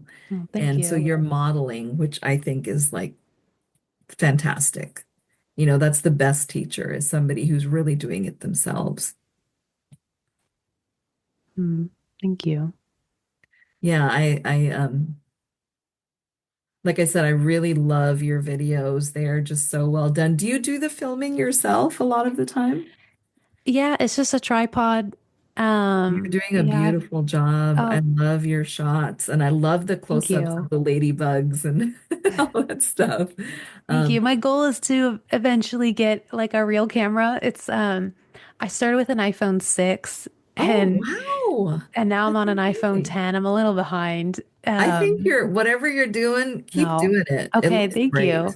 Yeah, no, you're doing an amazing job. And I love the close-ups. And I can even feel through you looking through your like lens. Like I can feel the amount of love you have for like everything that you're filming. It's really just it's such a pleasure like to actually sit there and just watch your videos. It's so um, it makes me tired because you're like doing so much work. You're like, oh my God, this girl is like hauling ass. But it's like, no, I loved it. Yeah, I loved it. I enjoyed it. And you learn a lot. Like, I think people can learn a lot from just watching and observing somebody who's the model, who's modeling it. To me, you're almost like a modern day, you know, gardening, food forest mastery. Like you're a modern day person that's, taking it the next level. Like, kind of like a Gertrude Jekyll or Monty Don. These are like the big iconic, gardeners. And you're like a modern day person. You're just like a regular person that lives in California that had a dream, and now you're just doing amazing things with that. Oh, thank So, you. I think you're a model for everyone who thinks, hey, can I really do this? And then they can just look at you and say, oh, maybe I can, you know? And the story that you're sharing about the healing, like that's even like the icing on the cake is that your healing has um, taken place throughout this whole journey. Yeah. Yeah, and I think it's going to be a new chapter for Goldie Farms. I really stepped back for the last 4 months. It was going to be a month off, and it turned out to be 4 months off. And Good for you. Good for you. You needed it. Your I body. needed Yeah. it. Yeah. And um, YouTube can be a scary place, and really stepping back and okay, like what am I doing here? And Yeah. even the food forest, I think now the videos will probably be less me working now that we're at this stage where there's, you know, I was just saying earlier, I was like, okay, I need to make a video of showing how I'm going to chop and drop these and there'll be things. But yeah, the intense planting period is over and yeah, I've taken more courses, I've read more books, and I feel more safe to share what I learned because in the beginning it was so much of like, I don't know if this is right. I hope it works. And now it is like, okay, it's working and Yeah. I feel more safe to share what we're up to. Right. And that ties perfectly into the last question Mm. is how do you see food forests playing a role in the future of, and I use the word sustainable living and climate resilience, but let me change that to regenerative living and climate resilience. So how do you see food forests playing a role in that? Yeah. Well, what we're experiencing right now is something called the water death spiral. And Mm, so what's been happening is forests get cleared and then the land is left bare and exposed. mm, Or as in cities, land is paved and yeah, drainage systems are set up. And so the trees are no longer there to shade the earth. The soil starts to get baked by the sun. It gets hard, it gets hot, pavement gets hot. right, And so when it does rain, water is not really able to infiltrate into that soil. It hits that hard surface, it runs off. This causes erosions, flooding, landslides. right, right, And there's been statistics saying that about 98% of the rainwater that lands on California ends up getting sent right back to the ocean. So rather wow, than getting soaked into the ground, recharging groundwater, filling up our lakes and creeks and rivers, and instead it's just going right away really quickly. wow, And that causes more death to happen because now the land's so dry. We're seeing, huge areas where just tons of trees are dying, which creates a huge fire hazard. So Fire now we risks, have right. these huge fires. I mean, fire has always been an important part of forest management and the ecosystem, but now they're becoming these massive events. Yeah. And trees also provide more than just shade. So in their leaves, they have these hygroscopic organisms that help moisture in the air condense into rain. So Mm. trees are actually calling in moisture from the ocean. They're calling in moisture and condensing that vapor into rain. And so now, we're losing all sides of the puzzle. And what I don't like about a lot of the rhetoric around climate change is climate change just seems so abstract. Like, okay, the climate's Yeah. changing. That's bad. I should feel bad about driving places. But when we really think about it as the water cycle and we see how many ways how we're managing water is backwards, like paving, piping, and sending it, dumping it back into the ocean rather than hydrating it back into the earth, is just, that's the opposite of what we want. We need Mhm. it to stay in the land to recharge the groundwater. And it just seems like such a easier problem when it's something like water, when we really understand how important water is, when we really understand how important trees are. And, Goldie Farms is little, but even just the difference in temperature from walking around the house where we don't have trees and then stepping into the food forest, you immediately feel the coolness, you feel the Mhm. moisture, you feel just protected and sheltered in there. And one of the things I like to do is I look a lot on Google Earth. I love just like, what's over here? What's over here? Right, right. Oh, And cool. so much of California and so much of the world is paved, but also a lot of it is subdivisions, is suburban neighborhoods like this one, where it's just grass or it's just Mm. gravel or, there's nothing being cultivated. And I Yeah, wonder, okay, well, if half of those suburban lots planted, and it doesn't have to be fruit trees, but just plant trees, rewild it, bring in ground cover, bring in natives. yeah. Yeah, fruit's great and food's great too because it feeds us.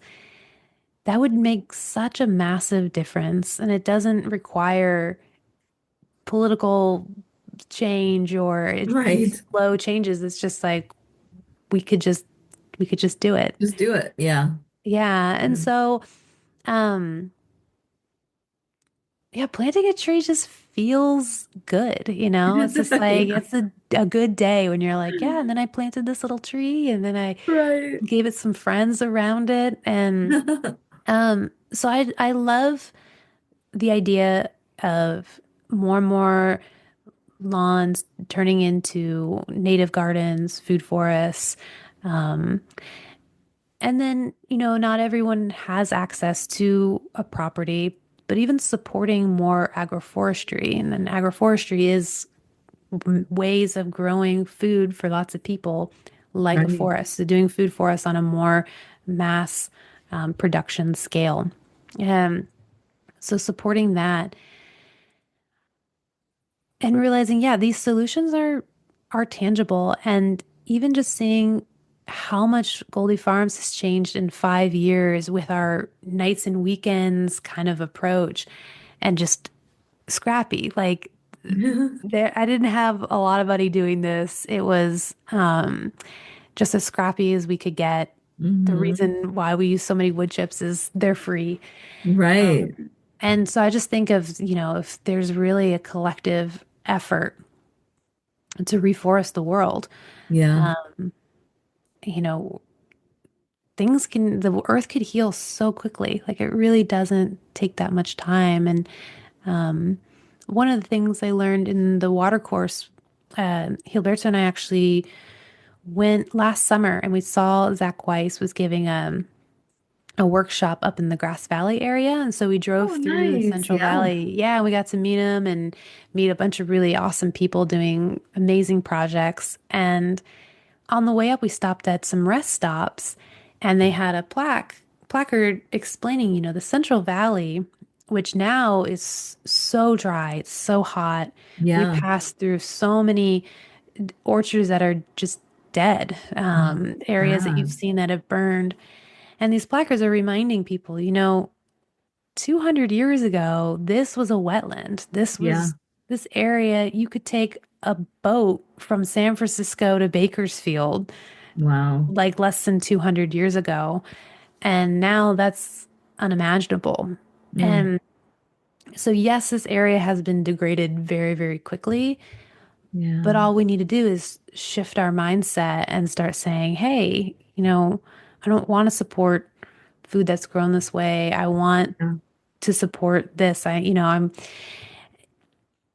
just even believing in what's possible and realizing that healing is what's just happening. Right. I think we're all healing in so many different ways. And so And I like what you're saying because I'm thinking people also have to it is a mindset shift, but we also have to be honest with ourselves and with the world and realize that we are the cause of this degradation. And like if no humans were on this planet, Mother Earth would heal herself beautifully. She would have no problems. The oceans would heal themselves beautifully because there wouldn't be that human intervention in like kind of effing everything up, to say the least. So it's kind of like what you're saying is that literally, if each person would do a Goldie Farms, and you could look at your Google Earth and there'd be a lot more of this beautiful food forestry, even if it's just a small piece. But if everyone is doing something towards that, being the fact that we all want to live here and still plan to live on Mother Earth, it's like we have to do something now because we are the cause of what's degrading for the most part. And now it's our turn to really help turn things around. So everyone can do their own bit, like do their own part with whatever land they have. And even like people who don't have property. I like what you're saying because we have local, what are they called? Like local kitchen gardens or it's like a like a lot. CSA, Yeah, it's like a oh, community gardens. community, it's basically, yeah, community gardens where, anyone can go. So you could live in an apartment, but there might be a community garden. Like it's just you have to find it and then you can become a part of that local community, which is, right in your own backyard. And you can go and make and pick fresh vegetables and stuff like that, which I think is beautiful. And I think the more we do that, the better for the earth. Absolutely. And I think I've come to see humans as a keystone species. And Goldie Farms wouldn't be like this if it wasn't for a human intervention. And Yeah. there's lots of different thoughts on, what species and what's the most pure. But I really see humans as stewards of land. And I think what's gone astray is that colonization of our minds, where Mhm. we've we see Earth as this thing to extract from. Yeah. And even I still question like, oh, like, is it okay to be selling skin cream with my calendula? And like, and so I'm always cautious because, you know, it's going to take time and unlearning and it'll just take time to bridge us over to where we want to go. But I do see humans have this really special role of tending to a garden. And, there's Mhm. that saying, like, if it's not a garden, if there's not a human there, because, Mm. yeah, things will grow, but humans bring a special skill of really tending and cultivating um and that's why I've come to think that so much of the change really needs to be of healing our relationship with ourselves and how we view ourselves. And even just, I think all of us have that fear of like, I don't have enough and I need to take and I need to protect myself and I need more. Yeah. And then we see the ripples of that where we've just taken and taken to the point Right. where now there's like not going to be much left to take. And so yeah, I think so much of it is yeah, back to relationship. And I have a hard time putting the words together, you know, Yeah. and of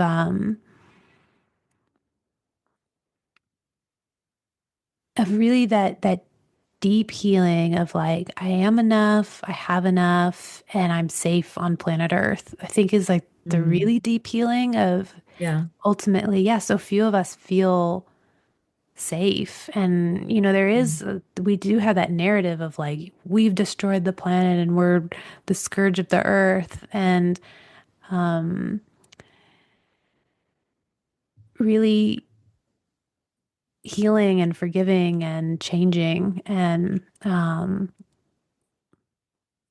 Yeah. trusting that we're all in Changing different. that narrative. Yeah, and we're all in different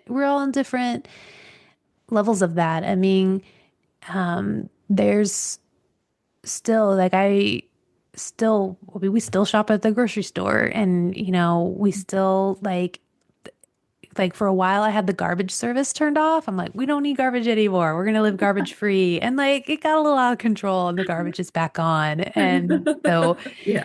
you know, because it's just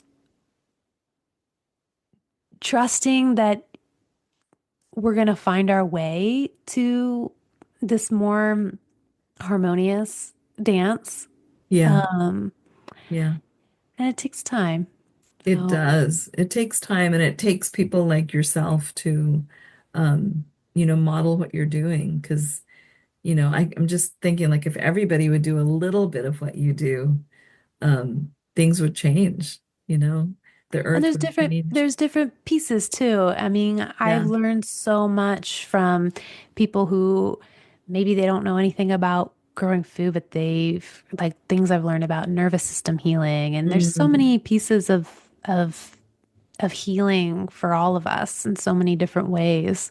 yeah. Um, so yeah, it's an amazing time, I think, to be alive. Because on one hand, you can turn on the news and be like, ah, like Oh, yeah. Don't turn this the is news on. terrifying. And Do not turn the news on. yeah, yeah, that's the best. And, and yet, um, you know, here we are, we've connected. And that was possible because of these crazy technologies Right, right. and all this industrial stuff. And even it was interesting when Gilberto and I did the centropic agriculture course in Chiapas. So this in southern Mexico in like jungle. Like we Yeah. took a plane, then we took a bus, then we took a little, you know, truck, and then we walked. And it was just like, Wow. and there wasn't there was electricity in one small area, but for the most part, there was not electricity. It was pretty bare bones. There was no sugar. There was no hot water, Wow. and And you lived there for several months, it right? was a little over. It was a month, so the whole trip was 2 months, but we were there for a Okay. month. And so you're And living and working on this, is it a farm or?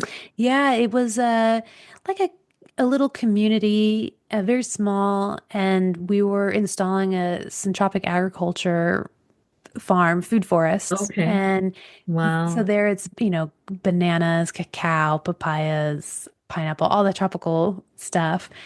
And it was interesting because, okay, here we are not having all these services and resources that we've get through a global supply chain Right. and you start to realize like, oh, well, it's really nice being able just to order things and even our food forest, we we use gopher wire to prevent the gophers. I'm like, okay, all these come from this global supply chain and that's really helpful. And Gilberto and I built a chicken coop together and he didn't want to use any power tools. So we used all hand tools. Really? And then Wow. when we were working on the tiny house, I'm like, all right, we're using a other electric saw. We Right, used right. all power tools to build it. I mean, not a lot of power tools, but Yeah. it's a lot easier to build things with power Right, tools. right, So, yeah, I'm always cautious of like, okay, I'm really grateful I have these power tools. right, right. And yet they come from a system that I'm very concerned is Yeah. leading us maybe in not a good way. And so yeah, And I you don't also think about how you're using the power tools and like whose hands are the power tools in?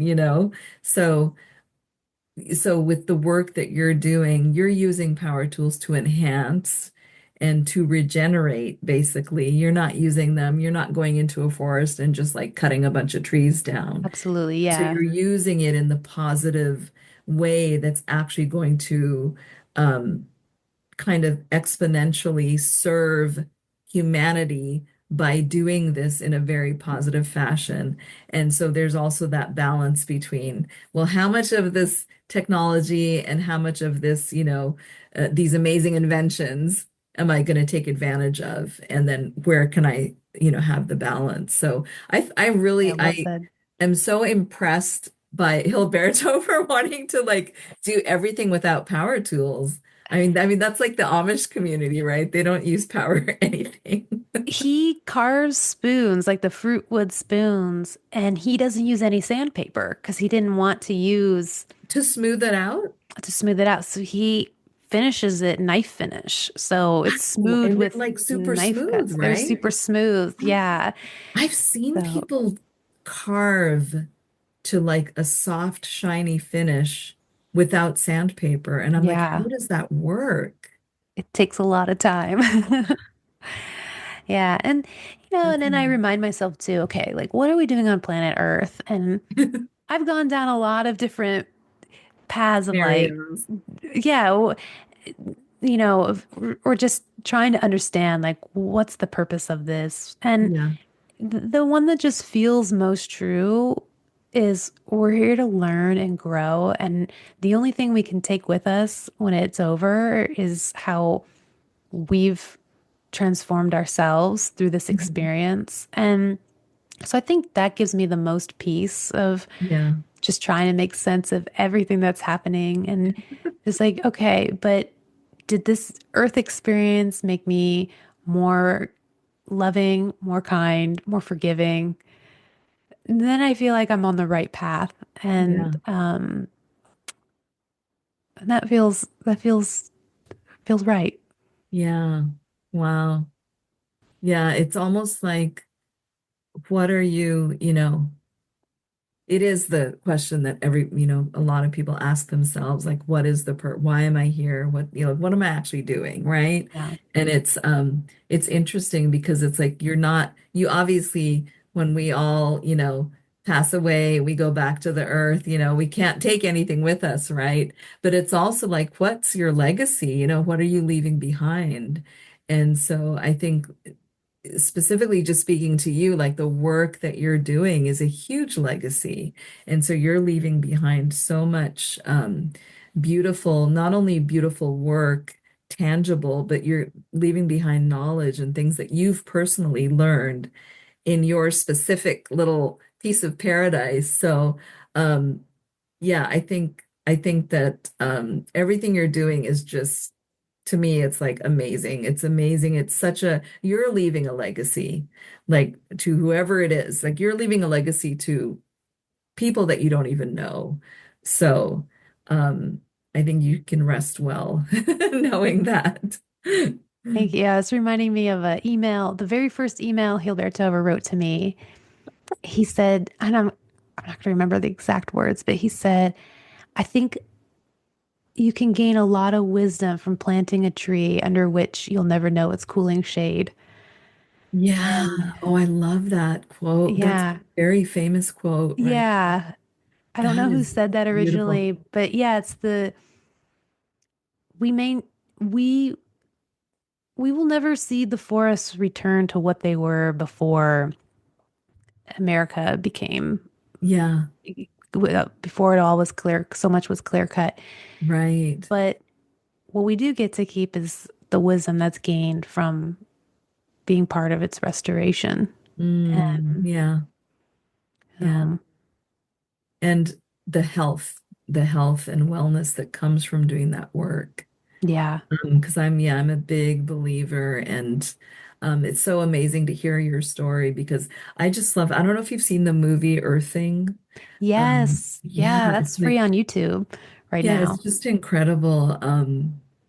That whole concept. So you've seen the movie, just the whole concept and the the examples of people in that movie that have been healed from just going back to the earth and getting the healing because Mother Nature's healing and Mother Nature's love is infinite. Like there's so much abundance there that we can all learn and take from that without, you know, hurting Mother Nature. She has so much abundance, she has so much love to offer, but we have to also balance that with stewardship, which is what you're doing. So, yeah, Yeah. it's just your story is really, really awesome. Thank you for sharing. Thank you. Yeah, thank you for listening and for asking me on and uh, helping me overcome my fear and resistance to just sharing. Wow. Well, I couldn't tell if you had any, so you're a total professional. Is there any like last parting words or anything you'd like to share that you think would be helpful to anyone, or just even something fun about yourself or your future plans? Oh, yeah. Well, big thing is goldifarms.com. We have a website now. And Oh, awesome. yeah, on the website, you can find links to everything to our Etsy shop, our courses, our channel. There's also a lot of free resources on there for starting a food forest. I have a lot of Wonderful. Yeah, I've guides. seen that. You've got a lot of really good stuff. Okay, good. It Yeah, might be it's too much. I'm really good. like, and this, No, I and love it. this. I love the spreadsheet. You have like that I got this. spreadsheet. I like Oh, spreadsheets yeah, that's what I'm too. saying. Like it's so it can be like when you geek out on stuff like this, like you can open up this whole complexity of so many different things you can do. But I also love how you break it down to just, start a little guild, start one guild, start from there and enjoy that and work with it. So yeah, your teaching is just fabulous. I'm so appreciate your wisdom and your perspective and everything. But yeah, I'll definitely put in the notes for everyone like all of your information. And I wanted to add your Etsy shop, your banner and the way you created it. It's just gorgeous. Like it's Oh, really thank beautiful. you. And your Thank little you. tin of like your bombs. Did you create all of your own beautiful, everything's like perfect. It's Oh, thank so you. I beautiful. had so much fun designing those. After working in software for a long time, I was like, we need color and we need sparkles and flowers, Oh, and it's so it was cute. so fun. Yeah, thank you. I love doing that kind of stuff. Well, you Oh, do it very well. You do it very well. thank So yeah, you. any last thing you'd like to add? Yeah, yeah, just trust. Like I hope whoever's listening just trusts that your healing matters, your healing is happening, and it really begins with the soil beneath your feet. Wow, that's beautiful. Yeah, and I mentioned to you, I love to meditate too. I'm a meditator and I love doing the meditation where your feet are on the floor, but you're reaching, you're visualizing roots going into Mother Earth. Yeah, So yeah, the soil is really, it really is kind of the key, right, to everything pretty much.